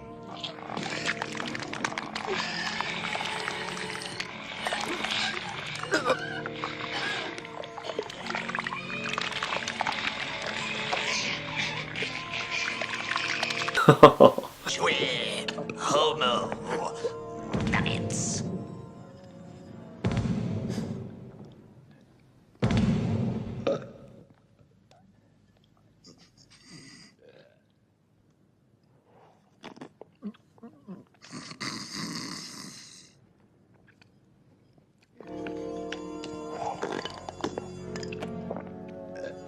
just... I can still remember watching that in my teenage years and just sort of laughing hysterically and also thinking, what would I do in that situation? That was Peter Jackson himself, by the way, with full beard. You're more likely to recognise him with the beard since he's had that for years and years and years. He plays multiple roles in the movie as Derek and the alien guy, and probably plays the aliens themselves once their heads have gone on, so you don't actually know it's him. This was down to every filmmaker's worst nightmare, a lack of actors. I mean, Jackson stated himself that he wasn't meant to be in the movie, but he could just rely on himself to turn up each week. Apparently there was one Sunday where no one turned up after he'd been dropped off by his parents in the location that they shot at, and he just sat there all day until his parents came back to get him. Now, if that isn't dedication, I don't know what is. Now, I've been in similar situations with my own short films, but I've never, and I mean never, fought myself on a cliff edge and not died. Yeah, insert clip.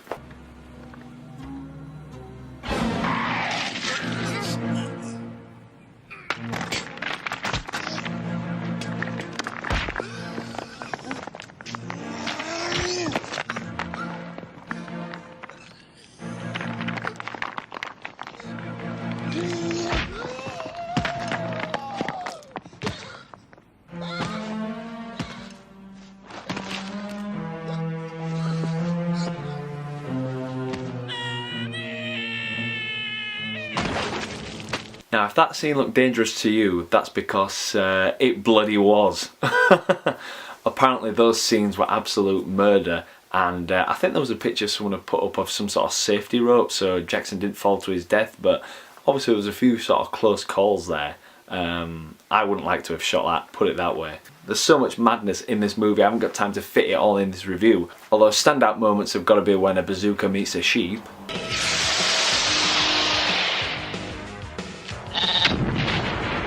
And also any scene with Derek as he goes into a meltdown and practically goes ape shit.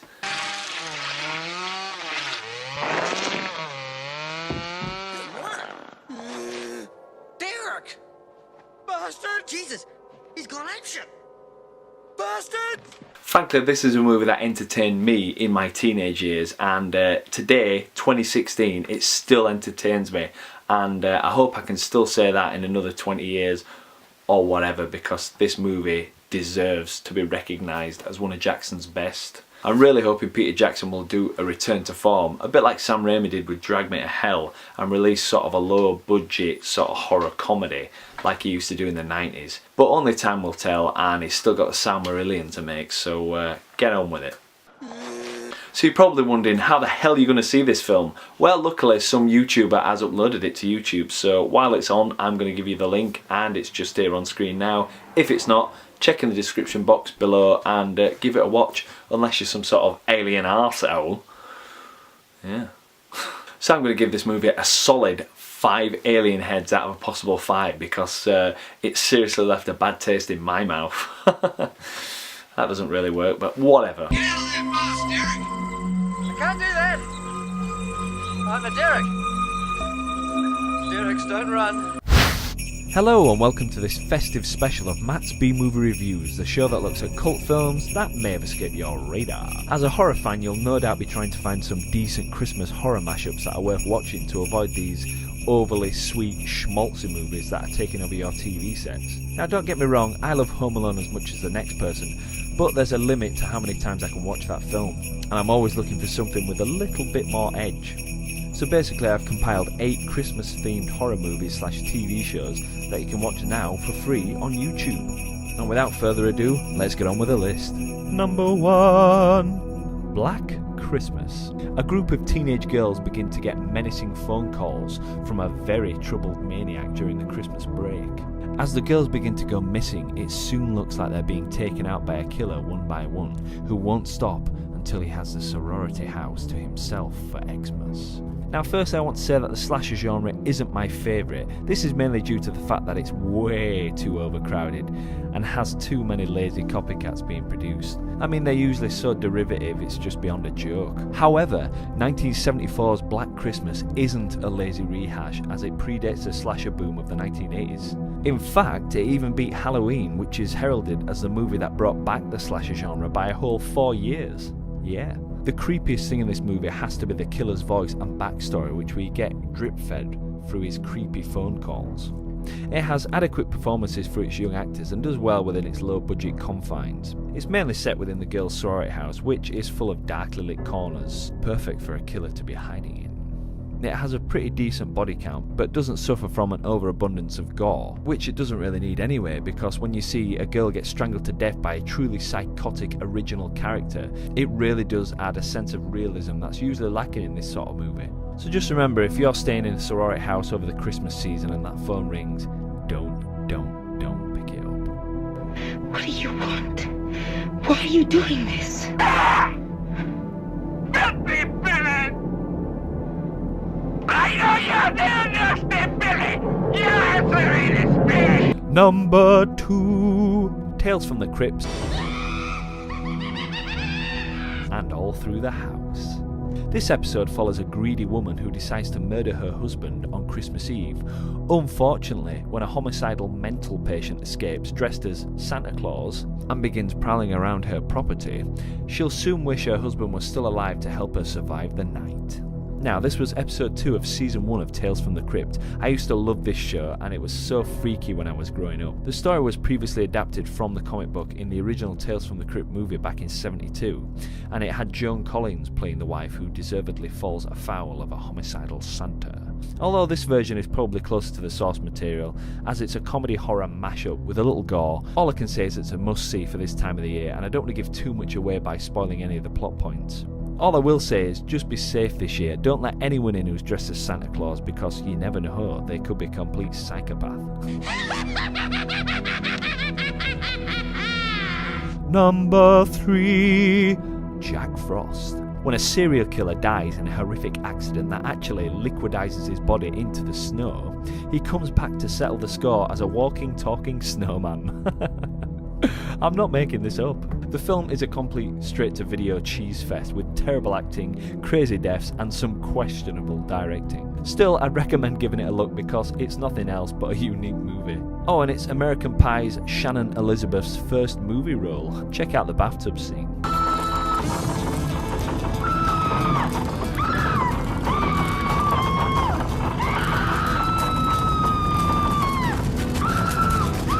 Number 4, The Woman in Black. A young solicitor is sent to a creepy old manor house in the country to gather paperwork of the late owner. Unfortunately, he is tormented by an evil spirit whose hateful nature in life has only grown in power since her death. Now you're probably thinking to yourself, this isn't a Christmas movie. Well, not specifically.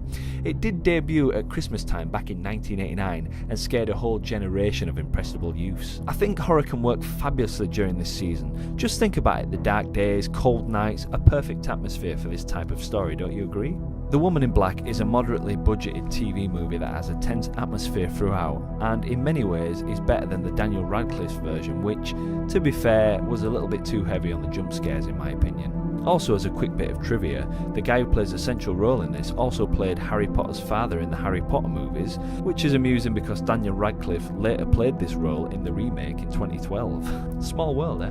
Oh, and if you're too scared to watch this film, don't worry, she can wait. She's always waiting for you.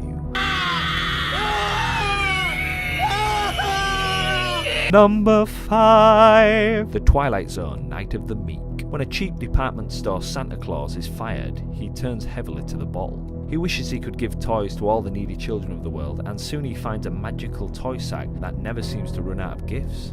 How nice. This was series 1 of the 1985's Twilight Zone revival, which is also a direct remake of the much older episode that appeared in the now legendary 1950s series, which was presented by the uber cool Rod Serling. This episode is a fun little yarn about the power of hope in a world full of harsh poverty and greed. But if you don't like the sound of that, it has a pretty decent performance by lead player Richard Mulligan. I'd highly recommend checking this episode out unless you've got a cold, dead black heart, that is. Come on, it's Christmas time, check it out. Well, where did these Christmas presents come from? From this bag. Yeah. Number 6, Christmas Evil. When a toy factory worker learns Santa Claus isn't real, he goes berserk and begins to prowl the streets to punish who's been bad this year. This movie really kicked the whole killer in a Santa Claus outfit into the mainstream and is highly regarded as one of the better efforts of this subgenre. Very low budgeted in a grindhouse sort of way, it doesn't have a huge body count as it mainly revolves around the central character's psychological meltdown. Silly, dark, and at times infuriatingly odd, I'd recommend you watch this and make up your own mind. On it also stars The Walking Dead's Jeffrey DeMunn as the brother to the troubled Santa Claus murderer. Oh, and I've got to say, without giving anything away, the crazy whimsical ending seems to suggest this movie will forever divide its audience. Go watch it now. Number 7. Elves. A crazy-ass little film here involving a Nazi plot to create a race of modern supermen with the help of a batch of summoned evil elves. Only a tough cop can stop them. This is a movie in the same category as Troll 2. It's so bad, it's good. Plus, it's damn hilarious when you see this elf thing puppet because it's just ridiculous.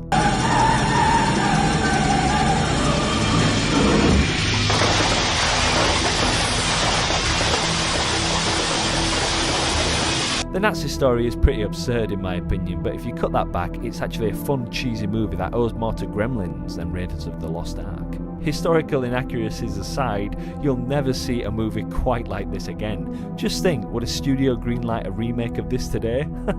I don't think so. Pervert! I'm not a pervert. I like seeing naked girls. I'm your fucking sister! Number 8. Silent Night, Bloody Night, aka Night of the Dark Full Moon. On Christmas Eve, Wilfred Butler is murdered at his home, which has become a mental institution. Years later, his son decides to sell the now empty mansion. However, it seems there's still a killer residing there, and he'll stop at nothing to keep the secret of Butler's death. Now, this isn't an overly seasonal Christmas horror, which makes it another welcome addition to the list. A genuinely eerie and thought-provoking movie, which really benefits from its black and white style. Frankly, I like to check out these old movies that have a fair amount of film grain strewn across, and this one has it in bucket loads. This movie was genuinely shocking when it came out in 1974, with its provocative storyline and rather scandalous at the time. It's a movie that manages to break out of its B-movie confines to become a genuinely decent thriller. Think Rebecca meets A Christmas Carol, with Psycho mixed in for good measure. It's a thinking man's horror movie, that's for sure. Check it out today. You're spending the night here? Yes. May I ask where? At the Butler House. And sadly, with that, we come to the end of this Yuletide list. There were so many movies I would have loved to add to this, but unfortunately, they weren't on YouTube. Remember, all the movies I've mentioned are available in the description box below, so don't forget to check them out. So if you enjoyed this video, don't forget to drop me a like, and please subscribe to my channel. So all that's left is to wish you a very Merry Christmas, and I hope to see you all in the new year. Bye! We wish you a Merry Christmas, we wish you a Merry Christmas, we wish you a Merry Christmas and a Happy New Year. Is anyone even listening to this? All the best, see you in 2017! You killed him! No, I did not. I gave him life. Hello, welcome to Matt's B-Movie. No, wait a minute, that's not what I'm talking about today. It's me, Matt, again. Yes, it's been a while. What have I been doing? Well, if I'm being completely honest, I'm not sure what the hell I've been doing. I had pretty bad flu for quite a while, so that sort of knocked me down for the count. I've shot a new short film, which is kind of about a creepy clown doll. Ooh. Just need to finish that off and get another day of pickup shots. And also, I've got to admit, I've had a nice little holiday to Yorkshire to just catch up with friends and family. We went to Blackpool Pleasure Beach. It's probably why you've been seeing some Blackpool rides appearing on my channel. So forget that, getting to the actual point of this video, I met Jeffrey Combs, the reanimator himself. I'll show you. 17 seconds. Reanimation at 17 seconds. I met him at the Sheffield HorrorCon, which was held at the Magna Centre, which is some sort of science museum, sort of a weird industrial building that is a little bit out of the city centre, and quite a creepy looking building, I must admit, for a horror convention. I set my holiday around this event. I was sort of umming and ahhing if I was actually going to go to this because the cost of the holiday, getting down there, hotels, things like that. I took my girlfriend Vicky Taylor with me this time. But she convinced me to go to it, and so did my sister, who actually paid for me to go meet and get a picture with Jeffrey, which was quite cool. Thank you very much, Sarah. The funny thing was, I've never actually ever been to one of these horror conventions before. I don't know, I just wasn't expecting the celebrities to just be behind a table and just in the main room where everyone was, but they were, which was just really surreal for me. But yeah, good old Jeff, he seemed a good laugh. I hear you don't always get a lot of time to interact with these celebrities because they've basically got, there's Jeffrey sat there and they've got his handler sat at the side of him, he takes the money. I was sort of looking at one of the pictures I wanted to get signed. There's a few of Jeffrey from different movies that he's been in, but it had to be the Reanimator, and I chose the mini poster, which was actually £5 more, so I think it cost me 30 quid in the end to get his autograph. But as you can see, he wrote a brilliant little note, cat dead, details later. If you've ever seen the movie, it's a classic line. You couldn't call or write a note. I was busy pushing bodies around, as you well know, and what would a note say, Dan? Cat dead, details later. But anyway, getting back to this funny story. So Jeffrey's there signing the poster. As he was doing it, he sort of turned to Vicky and said, "Oh, you're not really into this sort of thing," because she was being a little bit quiet. I was just stood in front of him with a big plastered on grin. I was pretty starstruck, I've got to admit, and she basically just said no. Which I don't know if that's a good thing or a bad thing she said that. So I laughed and said to him, well Jeffrey, I was going to embarrass her in front of you because she fell asleep watching one of your movies, Reanimator. And he sort of, as he was writing, he sort of went, well, I wonder why that happened. The Reanimator himself, that Vicky fell asleep watching his film, and I may consider telling him that. I would have actually got all this on film, had my GoPro in my hand. I was sort of looking the wrong way, and then the next thing I know, a voice is speaking and Jeffrey's there and the handler's sort of going, "Oh hi, what do you want?" It happened that quickly. It turns out I could have got a selfie with Jeffrey at the desk while he was signing my poster, but my sister had already paid for a photo shoot with him. We got a nice little picture stood next to Jeffrey there, as you can see. But yeah, that was really cool actually. I even got Vicky to do some behind the scenes.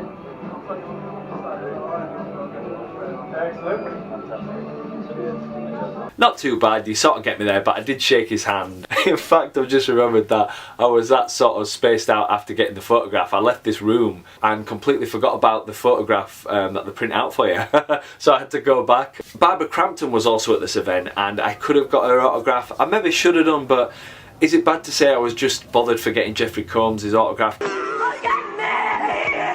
Besides that, the horror convention was really good. There's some really amazing stalls with crafts. There was pillows with like horror video cases on. There was horror videos to buy, Blu-rays. I've got to say that I will definitely go back to that next year, or I want to be looking out for more horror conventions. Also at the event, I kind of wanted to see Dario Argento, but unfortunately I think he'd injured his arm and he was having surgery at the time, so that's a bit of a shame. So that's about it. As usual, thanks for watching and I hope to see you next time. Bye.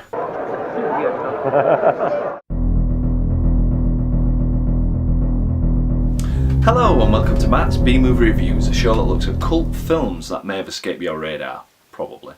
Okay, so this week I am proud to present this movie to you because I have been thinking of doing this review for such a long time. This movie is a modern British gem and I can't say that I'm not obsessed with it because since I've seen it again recently I am just fixated on this movie, so I need to share it with you, get it out of my brain, okay? So this week I'm going to be looking at 2004's Dead Man's Shoes.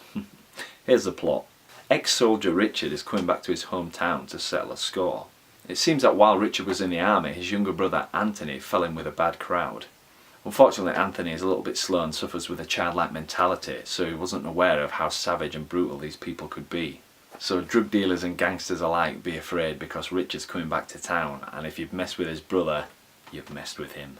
Now first I want to point out that I first saw this movie years and years ago. I must have seen it on late night TV and the scene I caught didn't exactly impress me, so I never actually saw the end of it. That is until recently someone re-recommended it to me, I think it was my sister actually, and I actually sat down, watched it on my tablet and it just blew me away. The story, the filming, the acting, everything about it, I was really impressed. The guy who plays Richard, I know the actor's name but it's just not coming to me now, I'll put the picture here and his name here. Does a fantastic job as a war-torn soldier coming back to his hometown to settle the score and meet up with his brother. In fact, the film plays off a little bit like Memento. We get a little bit of information as we go along in the film, and it builds up a really rich tapestry. The film was written and directed by the director of This Is England, and the style shows. I'm a big fan of that movie as well, and I did see the first TV series, not the second, and apparently there's a sequel coming, This Is England 2, which I don't know when that'll be set, presumably sometime in the mid-90s, but I'm looking forward to that. But going back to Dead Man's Shoes, the film is an absolute masterpiece. I just want to show you this, which is my favourite scene in the film. Richard confronts the main drug lord after playing some pranks on the guys to get their attention. This scene is an absolute testament to their acting ability. He squares straight up to the drug dealer and doesn't even blink. I mean, I absolutely love this scene, check it out. So just stay in, alright? I'll do it.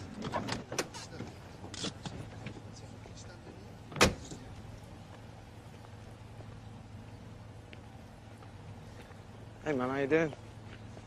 Rich? You okay? Yeah? You know the lads had this ridiculous idea that... Yeah, it was me. Oh, it was? Thought so. What are you up to? Mooching about. Mooching about? In my house? Joe always paint men, like women.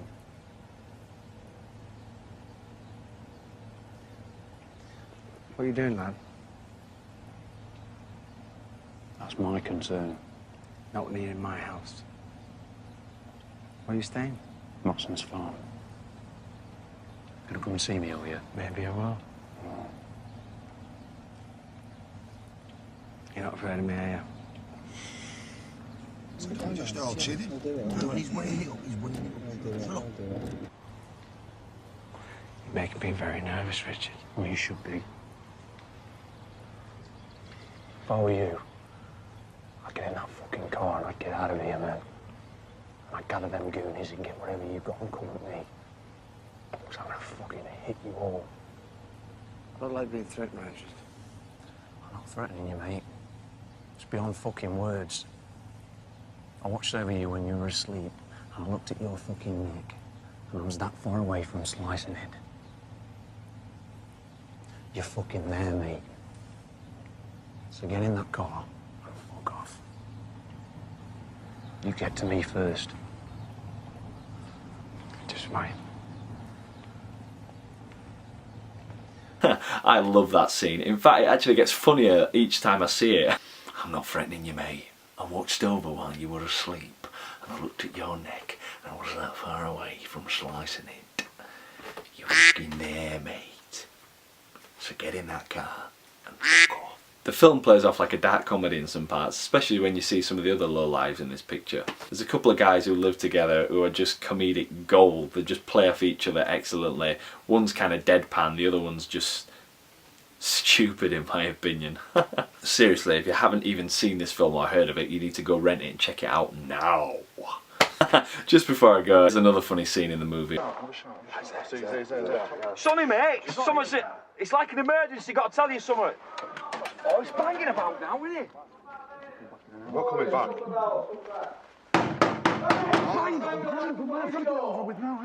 Bang on that fucking door, you! Hey, what's over here? Don't bang on the door, man. Well? You're right, man. I'm alright, what do you want?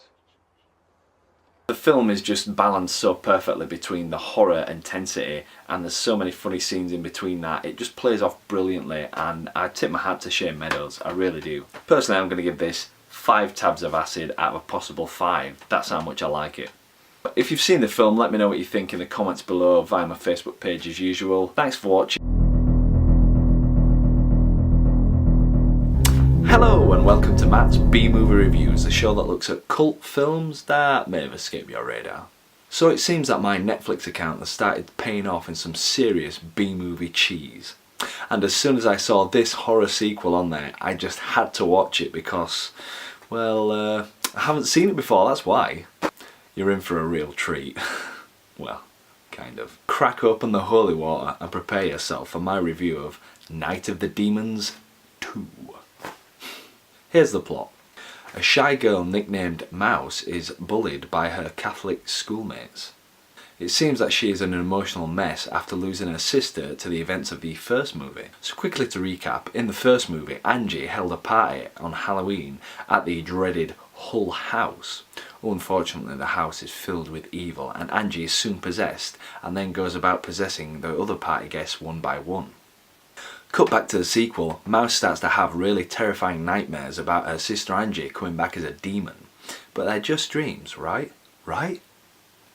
And so cue a ton of cliched college characters including Mean Girls and a demon-obsessed boy. They soon head out to Hull House for the party of a lifetime.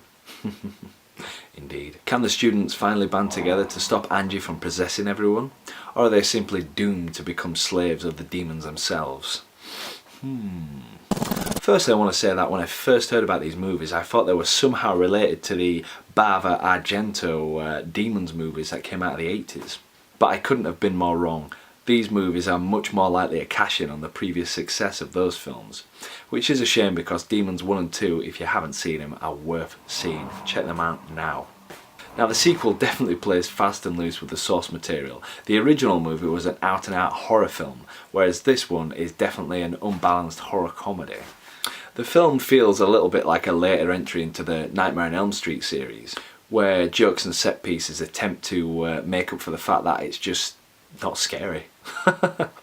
This is proven in the opening sequence as two door-to-door religious sellers, whatever, knock on the Hull House and are greeted by Angie, who soon turns into a demon form and spouts some bad puns and then kills them. Yeah. Seems more like a comedy sketch than the start to a horror film in my opinion. Saying that, what can you expect from a movie that has an ass-kicking kung fu nun in it? Yes, let me get to that, shall I?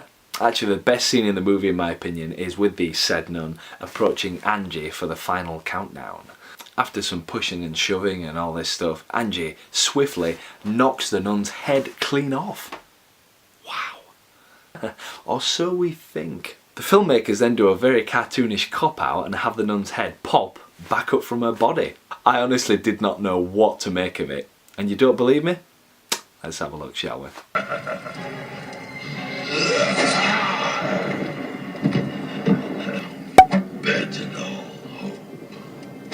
Close shave, Angela. You tell me, did she duck or did she, let's be more plausible, grow a new head?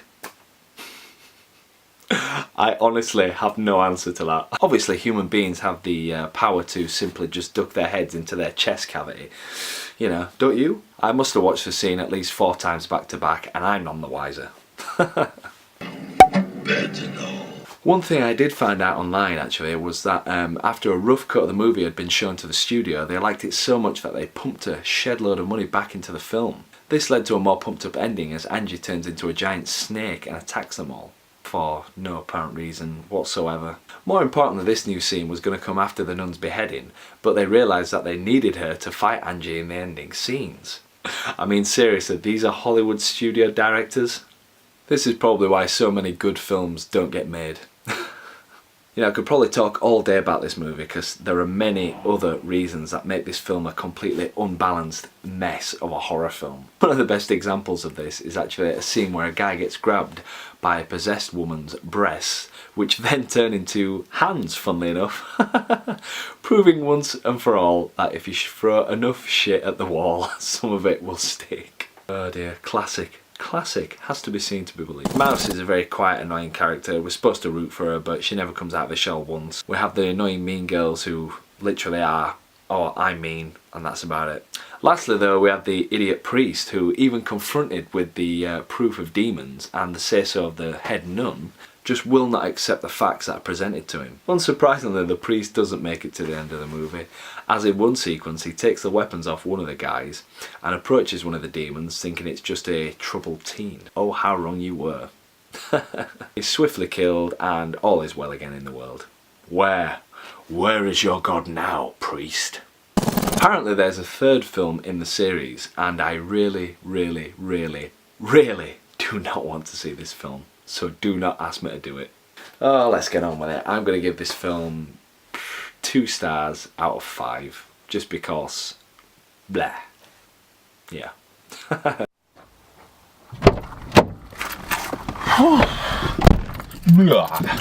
Getting a bit chilly out there. Let's go. So, hello internet people, I'm sorry I've been away for so long. If you don't know who the hell I am, I'm Matt Loftus and this is Matt Loftus's car movie review catch-up thingamajiggy because why not? I've actually wanted to do a car driving video for quite some time. Oh, we got through it. In case anyone's wondering, I'm actually driving a classic British sports car here. It's called a Vauxhall Corsa, 2005 model, oh yes. Been enjoying about 2 weeks in sunny Florida with my family. That was great fun. We went to Universal Studios and went on rides like Revenge of the Mummy. Silence! With your souls, I shall rule for all eternity. And an assortment of other rides like the Hulk and Transformers and stuff. It was absolutely fantastic. I'm desperate to go again, so I'm going to be saving up my pennies and hopefully getting some friends together. Getting some friends, yeah, actually getting some friends. And renting a villa. So hopefully next year. Come on. Apart from that, I've been suffering for about a week and a half with really bad cold and flu, which has just completely floored me. But I'm back now, and I'm actually celebrating 7 years. Yes, 7 years. That's 2008. I actually joined YouTube. Wow, that's how long I've put my videos out there. Although it's only really the last 2.5 years, say maybe 3 years, that I've taken it a bit more seriously. Started uploading regularly, asking people to subscribe, like subscribe, whatever the link is, somewhere here. Oh, taking the shortcut. Don't mind me, I'm just going over a bridge.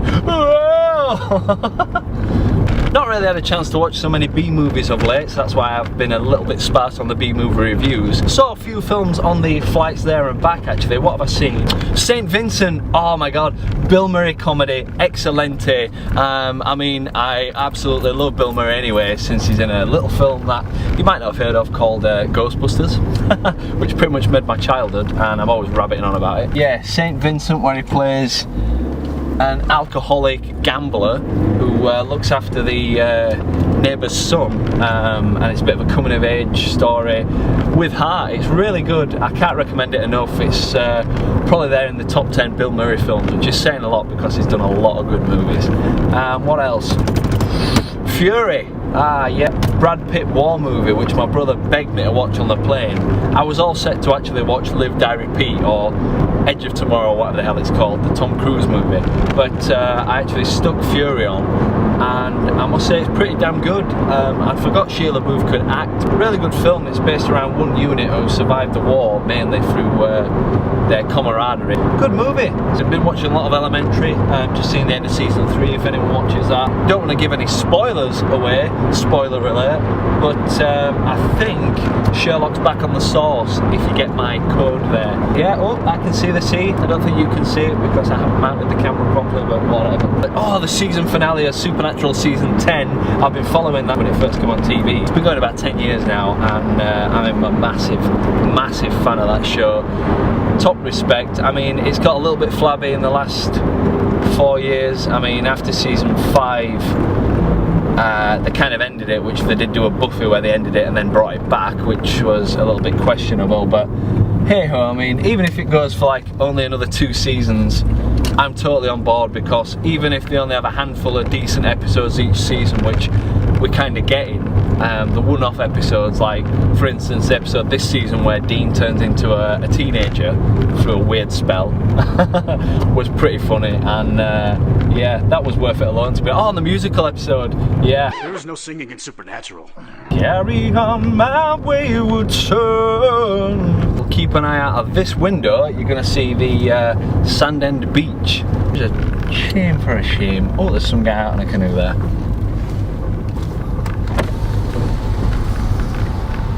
Beautiful. Sand End Harbour, which I'm going to turn around in here.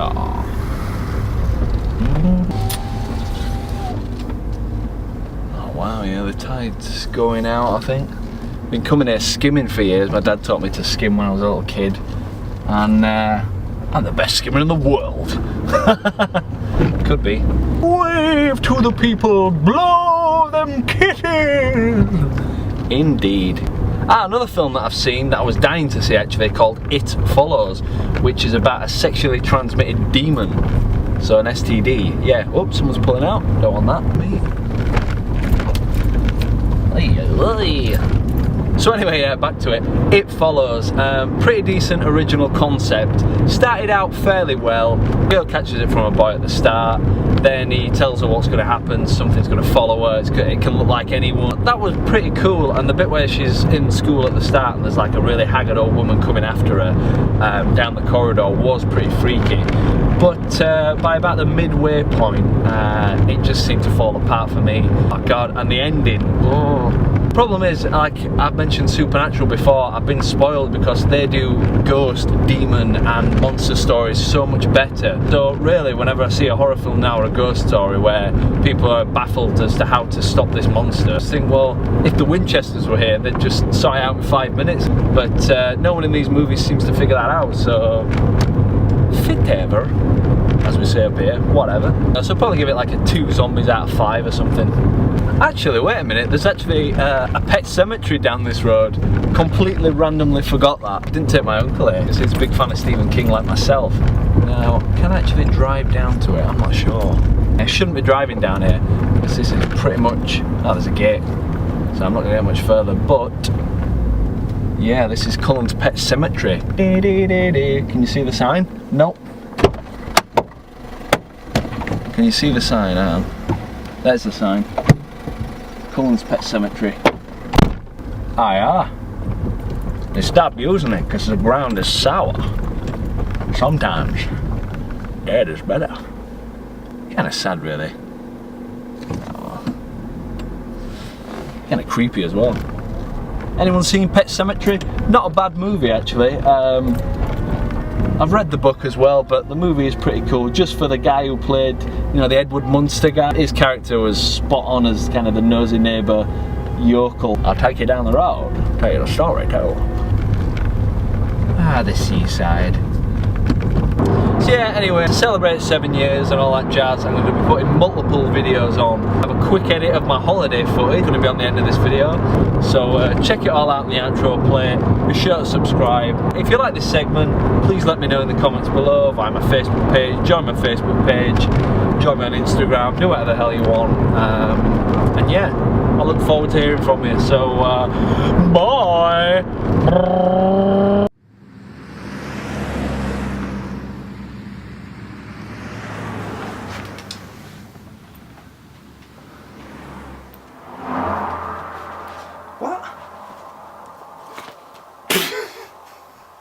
Stupid. Oh, I will never ever buy you.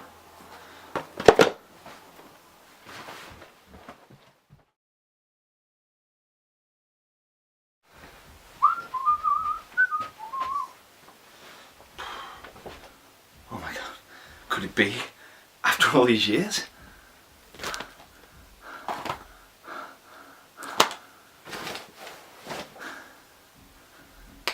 You shall be mine.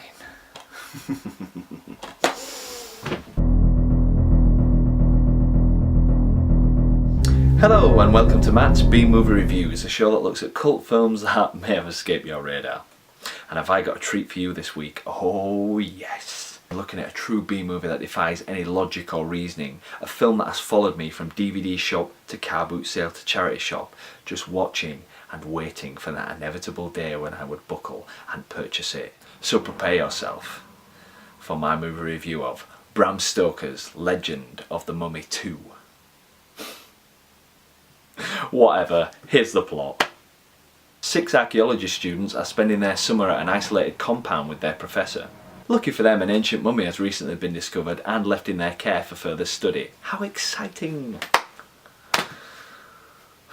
Unfortunately, the mummy is brought back to life by one of the students who just so happens to be the last living descendant of the ancient Aztecs, whose evil prophecy is to bring about the end of the world.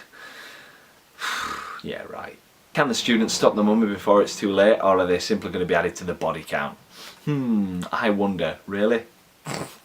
Now firstly, I'm pretty sure that Bram Stoker never ever wrote this movie, and I can only pray that the estate of the late Stoker actually sued the producers of this monstrosity. I mean, talk about spinning in your grave. I'm surprised Bram hasn't risen like the mummy and gone after everyone who produced this piece of mummified crap. What about the characters, you ask? Well, there are none. I mean, of course there are human beings going around spouting dialogue that they read probably 5 seconds before the director shouted action.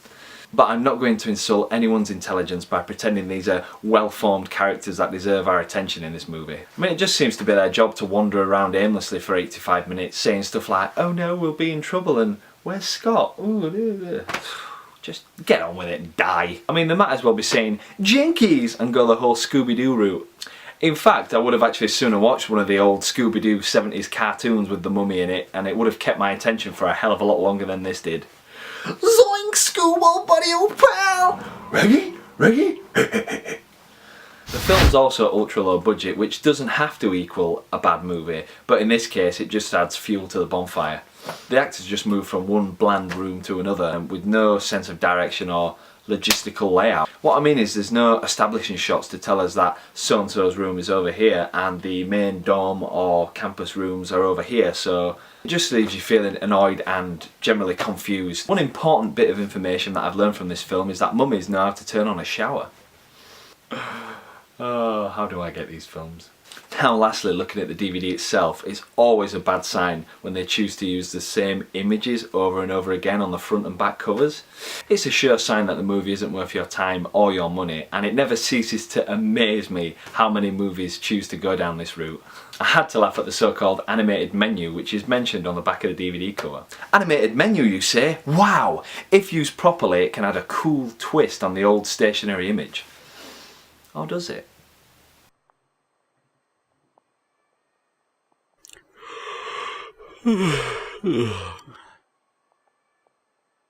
Mind blown. It was almost like the mummy was winking at me, eh? Just, yeah. Wow. Pat yourself on the back, animators, because you've more than earned that paycheck for doing that. So my verdict on The Legend of the Mummy 2 is avoid, avoid, avoid, avoid, avoid, avoid. Avoid. So now I'm off to personally bury my copy of Legend of the Mummy 2 deep within the bowels of the earth where no one will ever find it. And if someone does, may God have mercy on their soul. Hello and welcome back to my Extras vlog series where I basically talk about what TV shows or films I've got this ugly mug into this week. And this time I've got to say it's one of the biggest productions I've ever had the fortune to be in. The Starz Network's Outlander TV series. Oh yes. Not only that, it's based on novels by Diana Gabaldon, I think I'm pronouncing that right. And I actually saw her on set. This is while we're all chilling out on the dining bus, so I don't know if that's a claim to fame, but whatever. But enough about that. I managed to appear in 2 separate episodes in season 2. Although I've got to admit, this first cameo you would never guess it's me in a month of Sundays. Why? Let's take a look.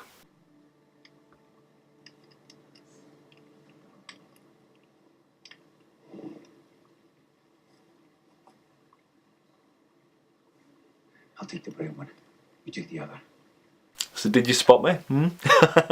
No? I wonder why. I was a mere silhouette against a fireside in the dark. I'm the guy on the far right who's just drinking out of the wooden cup. I'm actually supposed to be playing a gypsy in this scene. I had a wig on, which looked mental, and tons of fake tan. I couldn't honestly recognise myself when I looked in the mirror. Which makes you laugh because they went to all that effort and this is the finished clip of the show.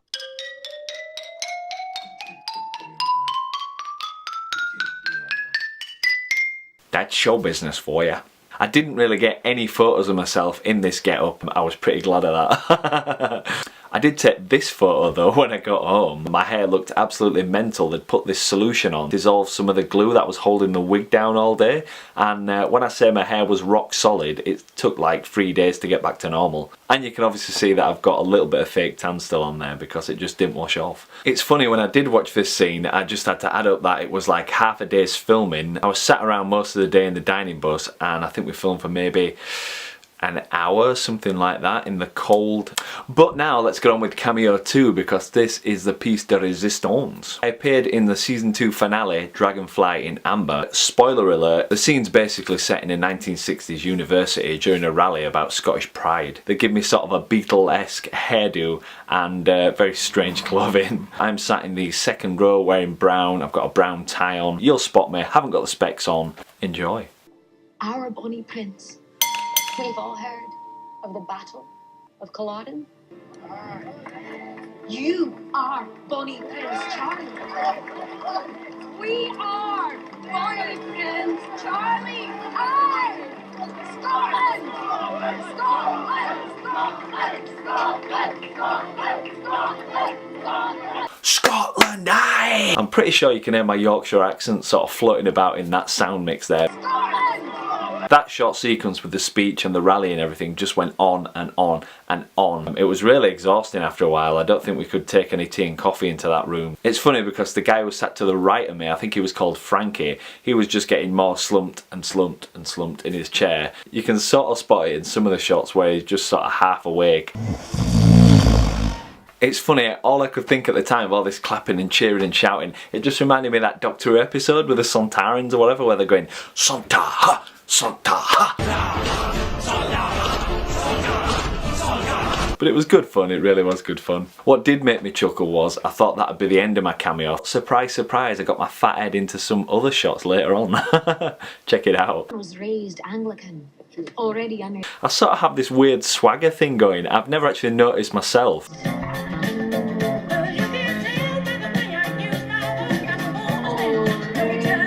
You see it? You see it? What's all that about? I honestly, I'm not doing it on purpose, that's just how I walk. Oh, and also, I seem to be butting in on the main conversation between the two actresses in this bit. Just trading one king for another. It's funny actually, we were picking up those leaflets, the White Roses of Scotland that were being handed out, and they look pretty cool. We weren't allowed to keep them actually. But talking hypothetically, of course, let's say one of the extras wanted to keep one of these props as a little bit of a keepsake for their day on Outlander. And let's say they just put it in one of their pockets to keep for later. However, when they later got out of the costume and left the studio, they were on the way back to their car and suddenly realised that they'd left the prop with the wardrobe. Wouldn't that just be bad luck?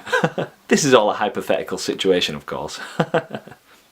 But back to the episode, I was sort of scattered throughout. There was some pub scenes, so check me out, sort of out of focus over there. That doesn't mean anything. I don't know what it means, to be honest. She's insane. That's all that matters. I actually love those pint glasses that I've got, them beveled glasses. I've got one in the cupboard myself. No, I didn't steal that off set, I bought it. I'm not a thief. And here I am again, pointing and laughing and doing whatever the hell I'm doing. Jillian, hi. A sentiment echoed by daughters everywhere.